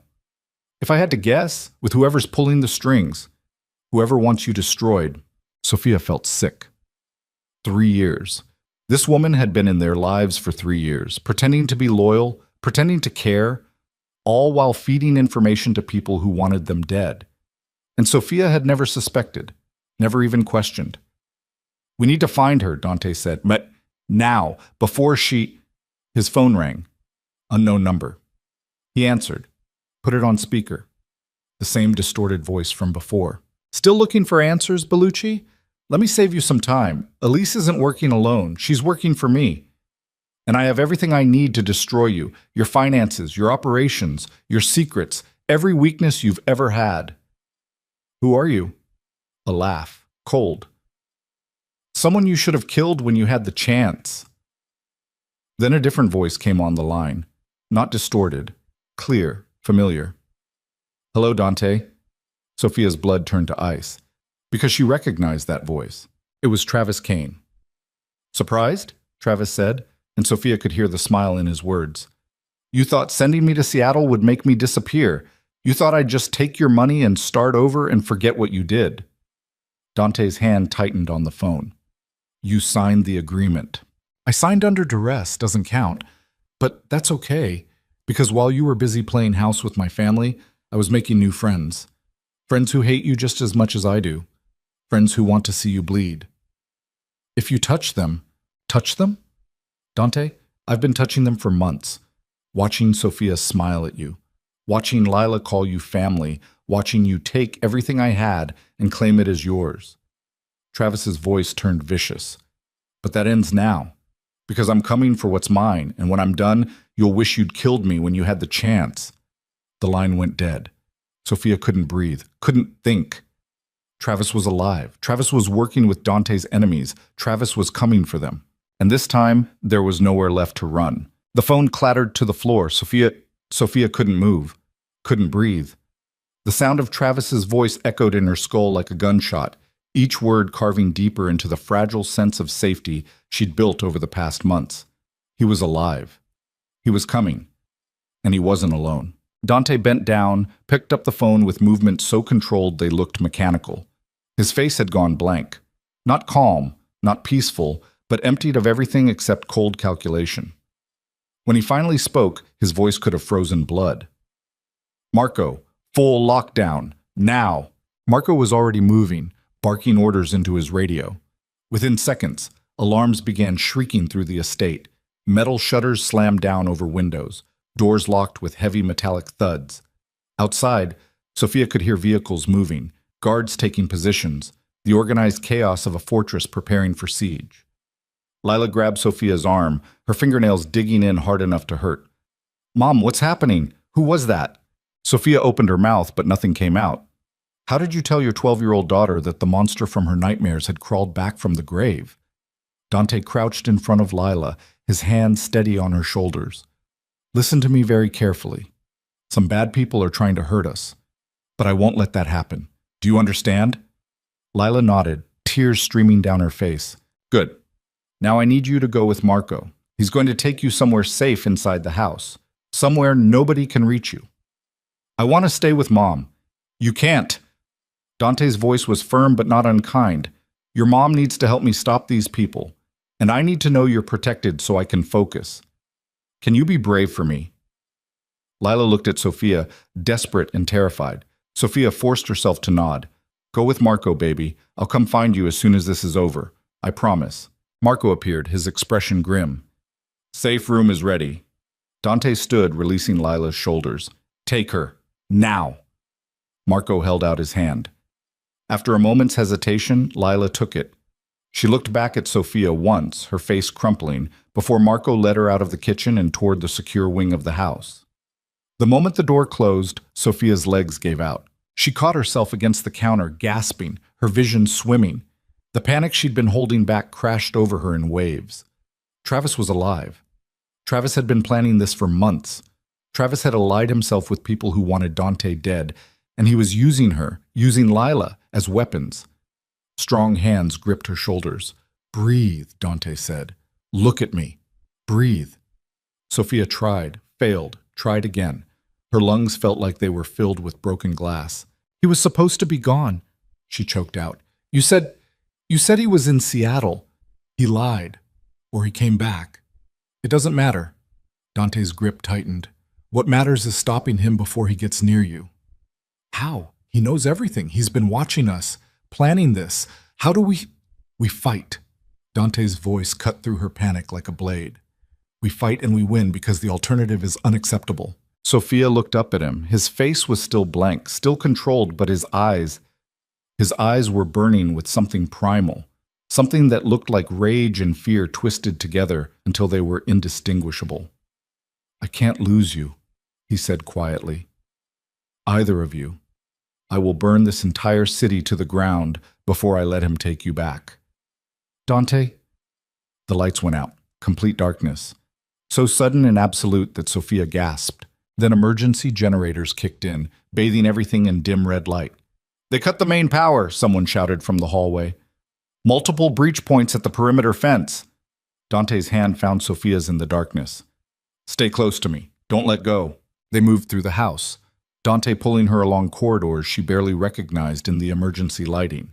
Armed guards rushed past them, heading toward the exits. Radios crackled with overlapping voices reporting positions, coordinates, threats. "East gate compromised. 3 hostiles moving through the gardens. Shots fired, north wing." The sound of gunfire erupted somewhere outside. Close, too close. Dante shoved Sophia into a side room, his study, and locked the door behind them. He crossed to the desk, pulled open a drawer, and withdrew a handgun. He checked the magazine, chambered around, then held it out to her. Sophia stared at it. I've never... Safety's here. Point. Squeeze. Don't pull. If anyone comes through that door who isn't me or Marco, you shoot them. Understand?" Sophia's hands were shaking so badly she could barely grip the weapon. "Dante, I can't." "Yes, you can." He wrapped her fingers around the grip, positioning them correctly. "You're stronger than you think. You survived Travis for months. You can survive this." More gunfire. Closer now. The windows rattled. Dante pulled out a second gun, larger, and moved toward the door. "Stay here. Don't open this for anyone." "Where are you going?" "To end this. You can't just..." "Dante, you don't even know how many of them there are." "I know Travis is with them. That's enough." He was halfway to the door when Sophia grabbed his arm. "Wait." Dante turned. Sophia kissed him, hard and desperate and tasting like fear. When she pulled back, tears were streaming down her face. "Come back to me," she whispered. Dante's mask cracked for just a second, just long enough for her to see the terror underneath. "I will." Then he was gone. Sophia stood alone in the darkened study, gun heavy in her hands, listening to the sounds of battle escalate outside. Footsteps pounding, shouted orders, the sharp crack of gunfire punctuated by screams she tried not to identify. Her phone buzzed. Unknown number. Her finger hovered over the decline button. Then, against every instinct, she answered. "Hello, Sophia." Travis's voice, still distorted but unmistakable. "You bastard," Sophia hissed. "You were supposed to be gone. You promised..." "I promised nothing. Dante threatened me, forced me to sign papers, stole my family." Travis's laugh was ugly. "But that's over now. Tonight I take back what's mine." "I was never yours. You were mine first. You and Lila both. And you'll be mine again. After Dante's dead and his empire is ashes, you'll have nowhere else to go. No one else to protect you. Just me." Sophia's grip on the gun tightened. "I'd rather die.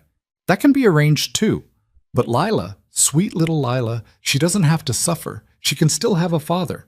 Someone who actually cares about her instead of using her as a pawn in his little power games." "You're insane. You beat her. You threw her against a wall." "I was stressed. I made mistakes. But I can change. Just like your precious Dante claims he can change." Except I actually mean it. You're lying. Am I? Or are you just so desperate to believe in fairy tales that you can't see the truth? Dante Bellucci is a killer, Sophia. A monster. And monsters don't get happy endings. The line went dead. Sophia stood trembling in the red-lit darkness, Travis's words circling her brain like vultures. He was wrong. He had to be wrong. Dante wasn't. Dante was trying to. The study door exploded inward. Sophia screamed, raising the gun, finger on the trigger. Don't shoot! Marco stumbled through the doorway, blood streaming down his face from a gash above his eyebrow. It's me! Sophia lowered the weapon, her heart trying to punch through her ribs. What happened? They breached the main house. At least 8 hostiles inside, maybe more. Marco leaned against the wall, breathing hard. Where's Dante? He went to find Travis. Alone? Marco's expression went dark. That idiot. That absolute... He grabbed Sophia's arm. Come on, we need to get you to the safe room with Lila. I'm not leaving him. You're not helping him by getting killed. Before Sophia could argue, footsteps thundered in the hallway outside. Heavy boots, multiple people. Marco shoved Sophia behind the desk and raised his own weapon. Stay down! 3 men burst into the room, armed, masked. They saw Marco and opened fire. The sound was deafening. Marco returned fire, taking cover behind a leather chair that exploded with bullet holes. Sophia pressed herself flat against the floor, hands over her ears, the gun still clutched in her grip. One of the intruders went down, then another. But the third got a shot off that caught Marco in the shoulder. He spun, hit the wall, and crumpled. The remaining gunman turned toward Sophia. Time slowed. Sophia saw him raise his weapon, saw his finger tighten on the trigger, saw the barrel swing toward her face. She didn't think, just raised her own gun and fired. The recoil nearly broke her wrist, the sound shattered her eardrums. But the bullet found its target, the man's chest, and he dropped like a puppet with cut strings. Sophia stared at the body, at the spreading pool of blood, at her own hands, still holding the gun, still shaking. She'd killed someone, actually killed someone. The realization hit like ice water. She opened her mouth to scream, Sophia! Marco's voice, weak but urgent. Help me up. She scrambled over to him. The shoulder wound was bad, blood soaking through his shirt, but he was conscious, functional. Can you walk? Sophia asked. Have to. Marco used her shoulder to lever himself upright, his face gray with pain. Safe room, now, before more of them. An explosion rocked the house. The floor buckled, ceiling tiles rained down. Sophia and Marco were thrown sideways, slamming into the wall hard enough to knock the air from her lungs. When the ringing in her ears subsided, Sophia heard new sounds. Alarms, sprinklers engaging, the crackle of fire. They're trying to burn us out, Marco gasped. We need to move, now. He pulled her toward the door and they stumbled into the hallway together. Smoke was already filling the corridor, thick and black and choking. Somewhere in the distance, someone was screaming. They made it halfway to the safe room before more gunmen appeared. This time there was no cover, no protection, just an open hallway and death coming from both directions. Marco pushed Sophia behind him and raised his weapon with his good arm. Run! I'm not leaving you! Run! Sophia ran. She heard Marco's gun firing behind her, heard return fire, heard him grunt in pain. But she didn't stop, couldn't stop. She rounded a corner, found the safe room entrance, punched in the access code with trembling fingers. The door opened. Lila was inside, huddled in the corner with Antonio, both of them terrified. When she saw Sophia, she started crying. Sophia threw herself inside and slammed the door shut. The heavy locks engaged automatically, sealing them in. Where's Mr. Bellucci? Antonio asked, his voice shaking. Fighting. Where's Marco? The question died in Sophia's throat because she already knew the answer. Marco hadn't followed her, hadn't made it. He'd held them off so she could escape. Sophia pressed her back against the reinforced door, sliding down to the floor, and finally let herself break. Great heaving sobs that shook her entire body. Lila crawled over and wrapped her arms around her mother, both of them clinging to each other while Antonio watched with horror in his eyes. The safe room had monitors showing security footage from around the estate. Sophia forced herself to look at them through her tears. The house was burning, multiple fires spreading through the east wing, bodies on the ground, guards, intruders. Impossible to tell which was which, in the smoke and chaos. Then one screen caught her attention. The main foyer, two men facing each other across the marble floor. Dante and Travis. Sophia's breath caught. Travis looked different, harder. He'd lost weight, gained muscle. His face was scarred, new marks cutting through his features. He held a gun loosely in one hand, pointing it at Dante with casual confidence. Dante was unarmed, blood on his shirt, limping slightly. But his expression was pure murder. The cameras didn't have audio, but Sophia could see them talking, Travis gesturing with the gun, Dante shaking his head, both of them circling each other like wolves. "Mom, what's happening?" Lila's voice was small, terrified. Sophia couldn't answer, could only watch as the confrontation escalated. Travis said something that made Dante lunge forward. Travis fired. Dante twisted, the bullet grazing his side instead of hitting center mass. He didn't stop moving, just crashed into Travis, both of them going down hard. They fought like animals, fists and elbows and knees. Travis still had the gun, but Dante was faster, stronger, more experienced. He got one hand on Travis's wrist, slamming it against the marble floor until the weapon skittered away. But Travis pulled a knife. Sophia screamed even though they couldn't hear her. The blade flashed. Dante jerked back, but not fast enough. The knife opened a line across his chest, blood blooming instantly. Dante stumbled, and Travis pressed his advantage, driving the knife toward Dante's throat. Dante caught his wrist, held it. The two men strained against each other, every muscle trembling with effort. Then Dante twisted. The sound of Travis's wrist breaking wasn't audible over the cameras, but Sophia saw Travis's mouth open in a scream. The knife fell. Dante scooped it up and reversed it in one fluid motion. Travis tried to scramble away. Dante followed. What happened next was brutal, efficient, final. Dante drove the knife into Travis's chest once, twice, 3 times, each strike precise and deliberate. Travis collapsed, blood pooling beneath him, his body twitching and then going still. Dante stood over him, breathing hard, the knife still in his hand. For a moment, he just stared down at the body. Then he dropped the weapon and turned toward the nearest camera, looked directly at it, directly at Sophia. His mouth moved. 3 words, clear enough to read even without sound. "I love you." Then the building shook again. Another explosion, bigger this time. The monitors flickered and went dark. Sophia was on her feet, pounding on the safe room door. "Let me out! I need to get to him!" "You can't!" Antonio grabbed her arms. "The locks are on a timer. 30 minutes minimum after engagement. We're trapped until— I don't care! Let me out!" But the door wouldn't budge, wouldn't even respond to the access code. They were sealed in while the house burned around them, while Dante was out there, injured, bleeding, alone. Sophia sank to her knees, fists still pounding uselessly against reinforced steel, and screamed until her voice gave out. Oik! 27 minutes. That's how long they waited in the safe room while the world ended outside. Sophia watched the smoke seep in through the ventilation system, felt the temperature rising, heard the distant sounds of more gunfire, more explosions, more death. Lila clung to her, face buried in Sophia's shoulder. Antonio tried the emergency radio but got only static. The backup generators were failing. The sprinkler system had given up. The entire estate was being consumed, and they were trapped inside it. "We're going to die here," Antonio said quietly. Not panicked, just resigned. "No." Sophia's voice was hoarse from screaming. "We're not. Dante will find us. He promised." "Sophia, he promised."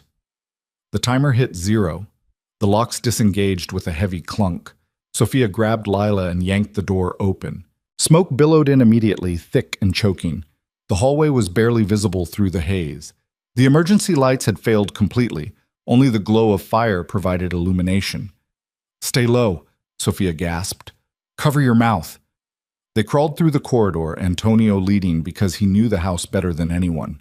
Sophia kept one hand on Lila, making sure her daughter stayed close. The heat was unbearable.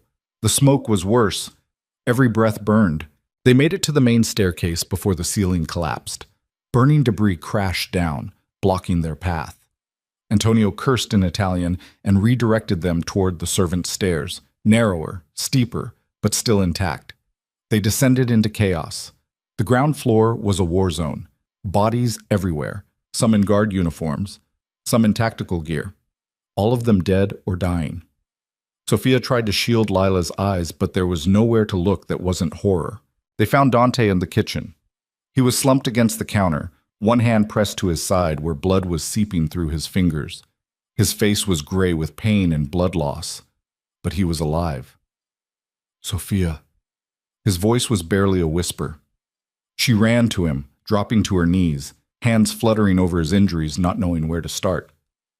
Oh God, we need to get you to a hospital. No time. Dante's breathing was labored. The fire's spreading too fast. We need to get out, now. Can you walk? Have to. Antonio appeared on Dante's other side, and together they hauled him upright. Dante's legs nearly gave out, but he locked his knees and forced himself to stand. Where's Marco? Dante asked. Sophia's expression was answer enough. Dante closed his eyes. Damn it. East exit, Antonio said. It's the only route not completely engulfed. They moved as fast as Dante's injuries allowed, which wasn't fast enough. Behind them, the fire roared closer, consuming everything. The heat was like standing next to a furnace. Sophia's lungs felt like they were melting. They were almost to the exit when a figure stepped out of the smoke. Elise, the traitorous housekeeper, still in her uniform, gun in hand. She pointed it at Dante. You killed my uncle, she said flatly. Now I kill you. Wait, Sophia stepped forward. Please, we can... Move aside. No. Elise's eyes narrowed. I said move. No. Sophia spread her arms, putting herself between the gun and Dante. If you want to kill him, you'll have to go through me first. Sophia, don't... Dante tried to push her aside, but he was too weak. Elise's finger tightened on the trigger. Stupid. The shot never came. Instead, Elise's eyes went wide. She looked down at her chest where a red stain was spreading. Then she collapsed. Behind her stood one of the guards, young, bleeding from a dozen wounds, but still standing. Go, he rasped. I'll hold the exit. They didn't argue. They burst through the door into cold night air that felt like salvation. The estate grounds were chaos, fire trucks arriving, police cordoning off the area, survivors being triaged by paramedics. Sophia lowered Dante to the grass, her hand shaking. Stay with me. Please stay with me. Not planning on leaving. Dante's smile was weak but real. Too stubborn. Paramedics rushed over with a stretcher. They loaded Dante onto it, started working immediately, pressure on wounds, oxygen mask, IV line. Ma'am, you need to step back. I'm not leaving him. Ma'am, she stays. Dante's hand found Sophia's, gripping tight. She stays or I don't go. The paramedic looked like he wanted to argue but thought better of it. Fine, but you ride in the ambulance with us. Sophia looked back at Lila. Antonio had her wrapped in his arms, both of them covered in soot and tears, but alive. Go, Antonio said. I've got her. The ambulance ride was a blur. Sirens, flashing lights, paramedics shouting medical jargon. Dante's hand in hers, his grip weakening, his eyes fluttering closed. Don't you dare, Sophia whispered. Don't you dare leave me now, not after everything. Dante's eyes open, found hers. Not leaving, just tired. Then sleep. But you wake up. You hear me? You wake up, and you marry me like you promised. Pushy. Damn right. His smile was the last thing she saw before they rushed him into surgery. Then Sophia was alone in a hospital waiting room, covered in blood and soot and ash, and all she could do was wait. Wait and pray to anything that might be listening. Wait and hope that love was enough. That they'd survived the fire only to build something better from the ashes. The surgery took 6 hours. Sophia sat in the waiting room watching dawn break through industrial windows, turning the sky from black to gray to pale gold. Nurses moved past in quiet efficiency. Doctors were paged over intercoms. Somewhere down the hall, a baby cried. The world kept turning even when yours had stopped. Antonio arrived with Lila around 7 a.m., both of them scrubbed clean but wearing borrowed clothes from the Red Cross. Lila's eyes were swollen from crying. She crawled into Sophia's lap without a word. Too big for it, really, but Sophia held her anyway, rocking slowly while Antonio sat beside them in silence. Any news? He asked finally. Sophia shook her head. They waited. At 8:43 a.m., a surgeon emerged through the double doors, still in scrubs, his surgical mask hanging loose around his neck. He looked tired, but not grim, and that was the first good sign Sophia had seen in 12 hours. Family of Dante Bellucci? Sophia stood so fast Lila nearly tumbled off her lap. Yes, is he... He's stable. The knife wounds were serious, but clean. We repaired the damage to his lung, stopped the internal bleeding. He lost a lot of blood, but we got him transfused. Barring complications, he should make a full recovery. The relief hit Sophia so hard her knees buckled. Antonio caught her, held her upright while she gasped for air. Can I see him? She managed. He's in recovery, still sedated, but once he's moved to ICU, you can sit with him. The surgeon paused. Fair warning, he's going to be in a lot of pain when he wakes up. The next 72 hours are critical, but he's strong, stubborn, the nurses tell me. That'll help. Sophia laughed despite herself, the sound half-sob. Yeah, he's stubborn. The surgeon smiled faintly. I'll have someone come get you when he's settled. He disappeared back through the doors. Sophia sank into the nearest chair and finally let herself believe it. Dante was alive. They'd survived. It was over. They moved Dante to ICU 2 hours later. The room was small, sterile, dominated by machines that beeped and hummed and monitored every function of his body.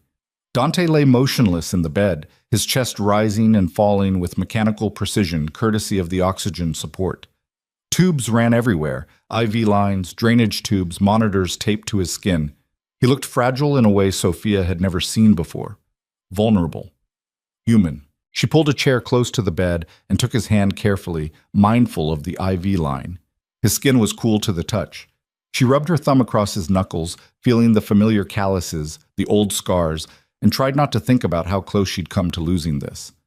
Lila stood in the doorway, afraid to come closer. It's okay, Sophia said gently. He's just sleeping. He looks dead. He's not. Look, see his chest moving? See the monitors? He's breathing. He's fighting. Lila crept closer, her eyes huge. She stared at Dante like she was memorizing him. Is he going to wake up? Yes. When?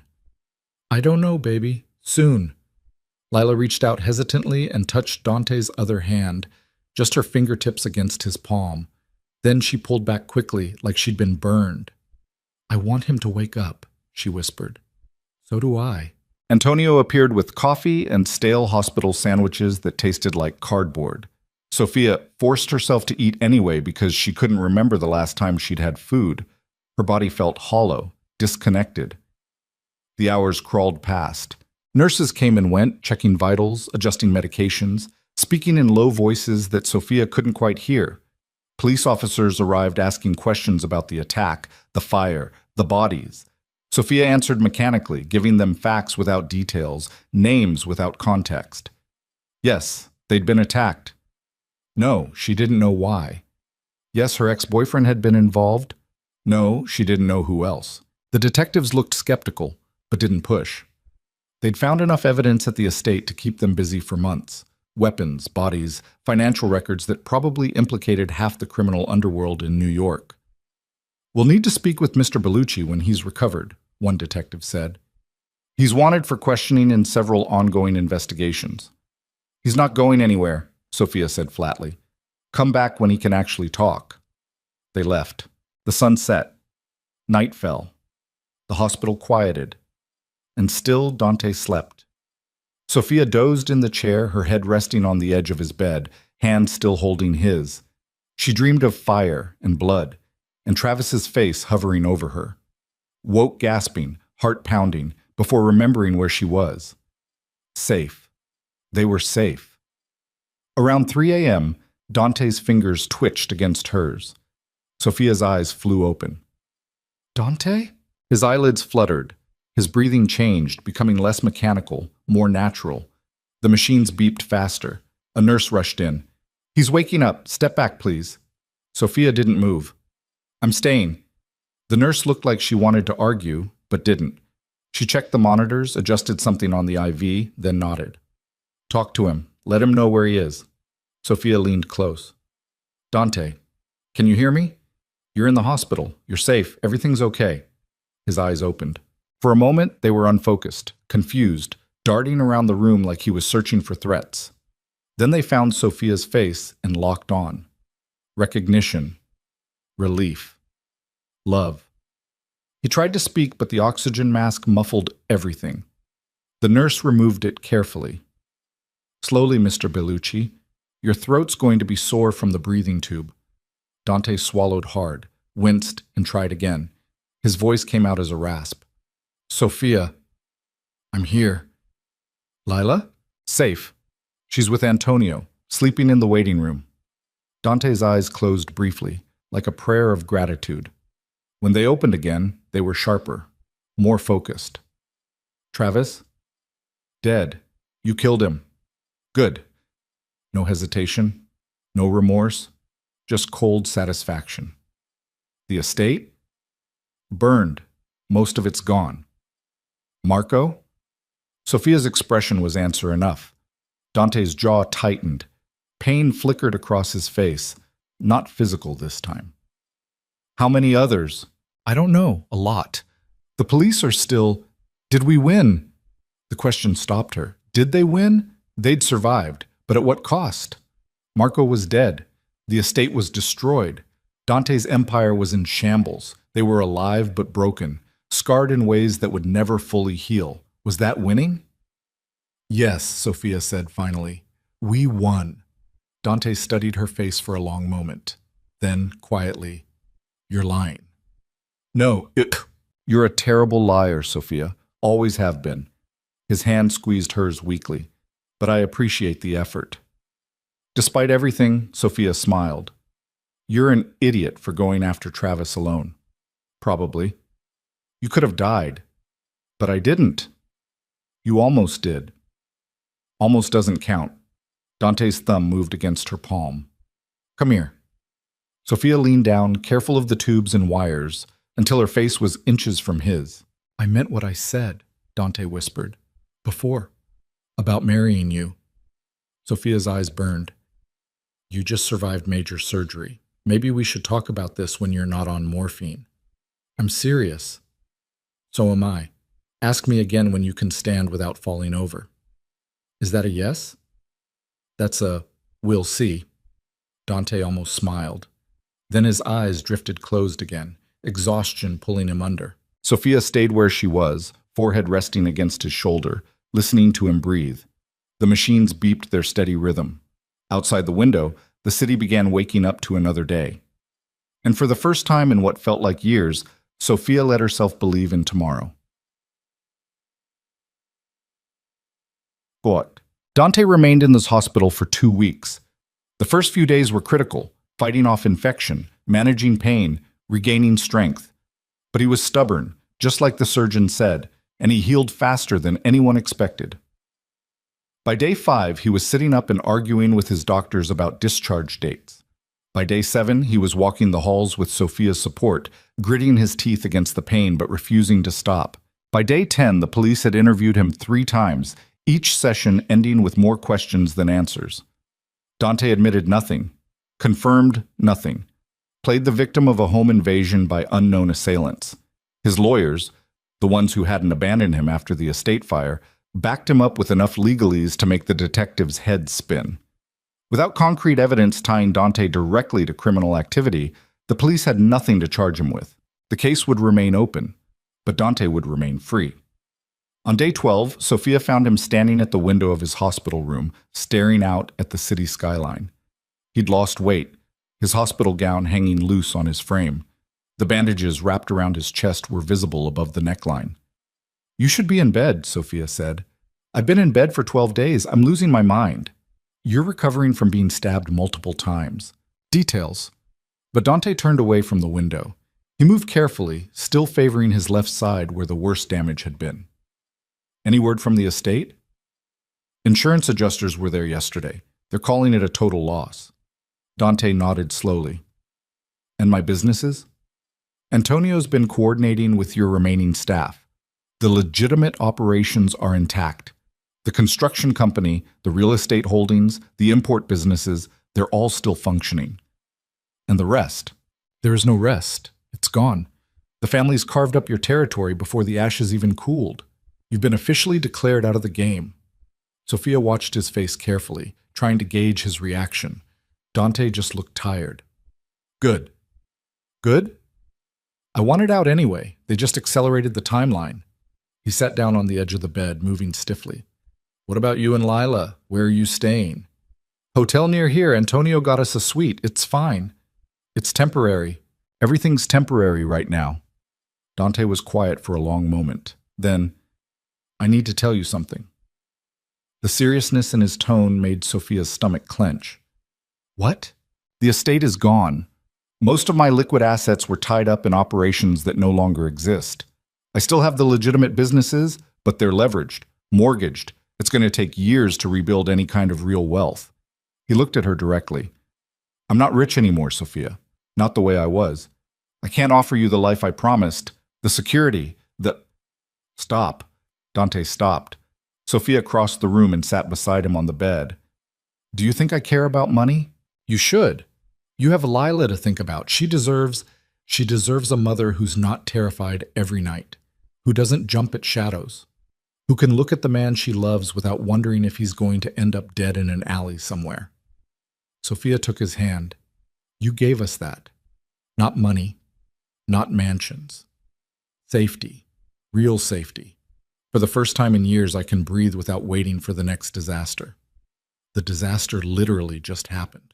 And we survived it, together. Sophia's grip tightened. I don't need you to be rich, Dante.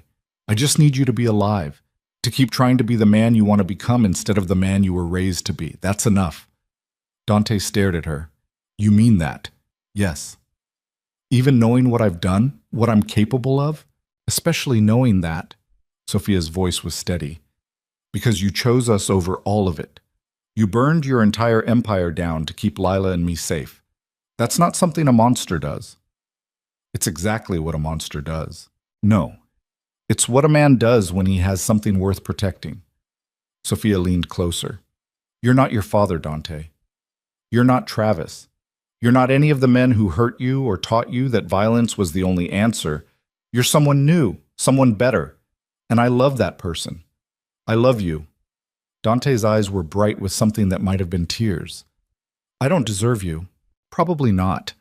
But you're stuck with me anyway. Sophia kissed him gently, careful of his injuries. So ask me again. Ask you what? What you asked in the study before everything went to hell. Ask me properly this time. Dante's expression shifted. Understanding dawned, then uncertainty. I don't have a ring. I don't care. This is a hospital room. I don't care. Dante laughed, quiet and rough and utterly genuine. Then he took both of Sophia's hands in his, holding them carefully. Sophia Mercer, you're the strongest, most stubborn, most infuriating woman I've ever met. You've seen me at my worst and somehow decided I was worth saving anyway. You and Lila, you're the only family I've ever wanted, the only future I care about. His voice cracked. Will you marry me? Sophia was crying openly now, tears streaming down her face. Yes. Yes? Yes, you idiot! Yes! Dante pulled her close, kissing her like she was the only solid thing in a world that had tried to tear itself apart. Sophia kissed him back, tasting salt and relief and the promise of something better. When they finally broke apart, both breathing hard, Dante rested his forehead against hers. We're really doing this, he said. We really are. I'm going to be a terrible husband. Probably. I'm going to be a difficult wife. I believe it. Sophia laughed despite her tears. When you get out of here, we're starting over, finding a new place to live. Something small, normal. No armies of guards, no criminal enterprises, just us and Lila and whatever life we can build. That sounds... Dante paused, searching for the word. Boring. Good. I could use some boring. Me too. They sat together in the quiet hospital room, holding each other, and for the first time in both their lives, the future didn't look like a trap waiting to spring. It looked like possibility. Pulse. Dante was discharged on day 14. They left the hospital together, Dante moving slowly but under his own power, Sophia at his side. Lila holding his hand with a grip that suggested she might never let go. Antonio waited with a car. Not a black Mercedes this time. Just a normal sedan. Unremarkable. Forgettable. Perfect. They drove north, away from the city, away from the ashes of the estate, toward a small town in upstate New York where Antonio had found them a house to rent. Nothing fancy. 3 bedrooms, a backyard, neighbors who smiled and waved and didn't ask questions. It was perfect. The first few weeks were an adjustment. Dante struggled with the quiet, with the lack of constant crisis. He'd spent his entire adult life managing chaos, and suddenly there was nothing to manage except healing and figuring out how to live like a normal person. It didn't come naturally. Sophia found him at 2 a.m. more than once, standing at the kitchen window, staring out at nothing, his hand unconsciously resting on the spot where the knife had gone deepest. "Can't sleep?" she'd ask. Old habits. She'd make him tea, chamomile, which he claimed to hate but drank anyway, and they'd sit together at the kitchen table talking about nothing and everything until the sun came up. Slowly, the tension began to ease.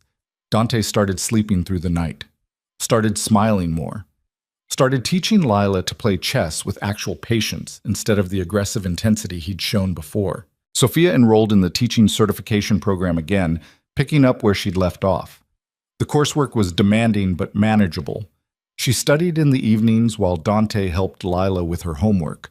The two of them bent over textbooks at the dining table, arguing good-naturedly about math problems.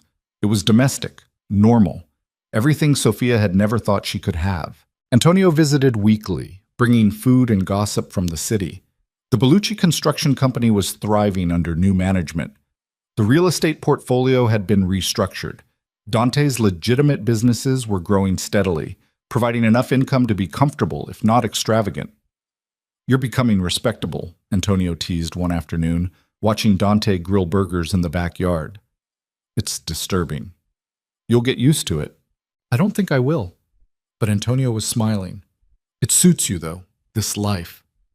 Dante glanced toward the house where Sophia and Lila were setting the table through the window. "Yeah, it does." 6 months after the fire, on a cool autumn afternoon, Dante and Sophia got married. The ceremony was small, just Antonio, Lila, the local justice of the peace, and a handful of neighbors who'd become unexpected friends. No elaborate venue, no designer dress. Sophia wore a simple white sundress she'd bought at a department store. Dante wore slacks and a button-down shirt. It was perfect. They exchanged vows in the backyard under an oak tree that was just starting to turn gold. Lila stood beside them as a witness, crying openly, clutching a bouquet of wildflowers they'd picked that morning. Dante's vows were simple but devastating in their sincerity. "I spent my whole life believing I was broken, that violence was all I was good for, that I'd die young and unmourned, and that would be justice for everything I'd done." His voice cracked. "You showed me that was wrong. You showed me that people can change, that broken things can be repaired, that love isn't weakness, it's the strongest thing there is." He looked at Lila, then back at Sophia. "You and Lila are my family, my home, the only thing that's ever mattered, and I will spend the rest of my life being worthy of that gift." There wasn't a dry eye in the backyard. Sophia's own vows were shorter, but no less powerful. "I survived a lot of darkness before I found you. I learned to be small, to be invisible, to accept scraps of affection and call it love. You taught me that I deserved more, that strength isn't about endurance, it's about knowing when to fight and when to walk away, when to hold on and when to let go." She took his hands. "I'm holding on to you, to this, to the life we're building, and I'm never letting go." The justice of the peace pronounced them married. Dante kissed her like he was sealing a promise he intended to keep forever, and Lila threw her arms around both of them, laughing and crying at the same time, officially becoming Lila Bellucci in every way that mattered. That night, after the small celebration ended and Lila had gone to bed, Dante and Sophia sat on the porch watching fireflies dance across the darkened yard. "Do you regret it?" Sophia asked quietly. "Giving up everything you had?" Dante didn't hesitate. "No, not even a little? I gave up power, money, fear. I didn't give up anything that mattered." He pulled her closer. "This, You, Lila, this life, this is everything. Sophia rested her head on his shoulder. It's not going to be easy. Building something from nothing, staying clean, being normal. I know. There are going to be days when you miss it, when you want the power back. Probably. What are you going to do when those days come? Dante was quiet for a moment, then, remember what I almost lost. Remember standing in that burning mansion thinking I'd never see you again. Remember watching Travis die and realizing that if I'd lost you, I'd have become something worse than him, something irredeemable. His arm tightened around her. That's what I'll remember. And that'll be enough. Sophia turned to look at him in the dim light. You really believe that? I have to, because the alternative is going back to who I was. And that man doesn't get to have you, doesn't deserve you. Dante kissed the top of her head. So yeah, I believe it. They sat in comfortable silence, the night settling around them, and Sophia realized something profound. She wasn't afraid anymore. Not of the past, not of Travis's ghost, not of the violence that had shaped so much of her life. She was free. They both were. For the first time in longer than she could remember, Sophia looked at the future and saw only light. Shot. 1 year after the wedding, Sophia graduated from her teaching certification program. She took a position at the local elementary school teaching 4th grade. The pay was modest, but the work was fulfilling in ways she'd never experienced before. Watching children learn, grow, discover their own strengths, it fed something in her soul that had been starving for years. Dante continued running his legitimate businesses from home, slowly building back the wealth he'd lost, but without the blood money that had built his first empire. It was harder, slower, but cleaner, honest. Lila thrived. She made friends at school, joined the soccer team, started talking about college in that distant, dreamy way 13-year-olds did. The nightmares about Travis faded. The bruises on her wrists became old scars. She smiled more, laughed more, became the child she was always supposed to be. On a warm spring evening 2 years after the fire, the three of them sat together in the backyard for dinner. Nothing fancy, just grilled chicken, salad, bread Antonio had taught them to make. Lila was telling a story about something funny that happened at school, animated, dramatic, making them both laugh. Dante listened with complete attention, his expression soft in a way that used to be impossible. Sophia watched them and felt her chest swell with something too big to name. This was what she'd fought for. This was what they'd survived for. Not wealth, not power, not safety from external threats. Just this. A family sitting together in fading sunlight, sharing a meal, connected by something stronger than blood or obligation, connected by choice, by love, by the simple, profound decision to keep trying, keep fighting, keep building something better from the wreckage of what came before. Later that night, after Lila had gone to bed, Sophia found Dante in his office reviewing construction contracts. She leaned against the doorframe, watching him work. "You look tired," she said. "Long day." But he smiled. "Good day, though." "Yeah?" "The new development downtown got approved. We break ground next month. It's going to create about 200 jobs." "That's amazing."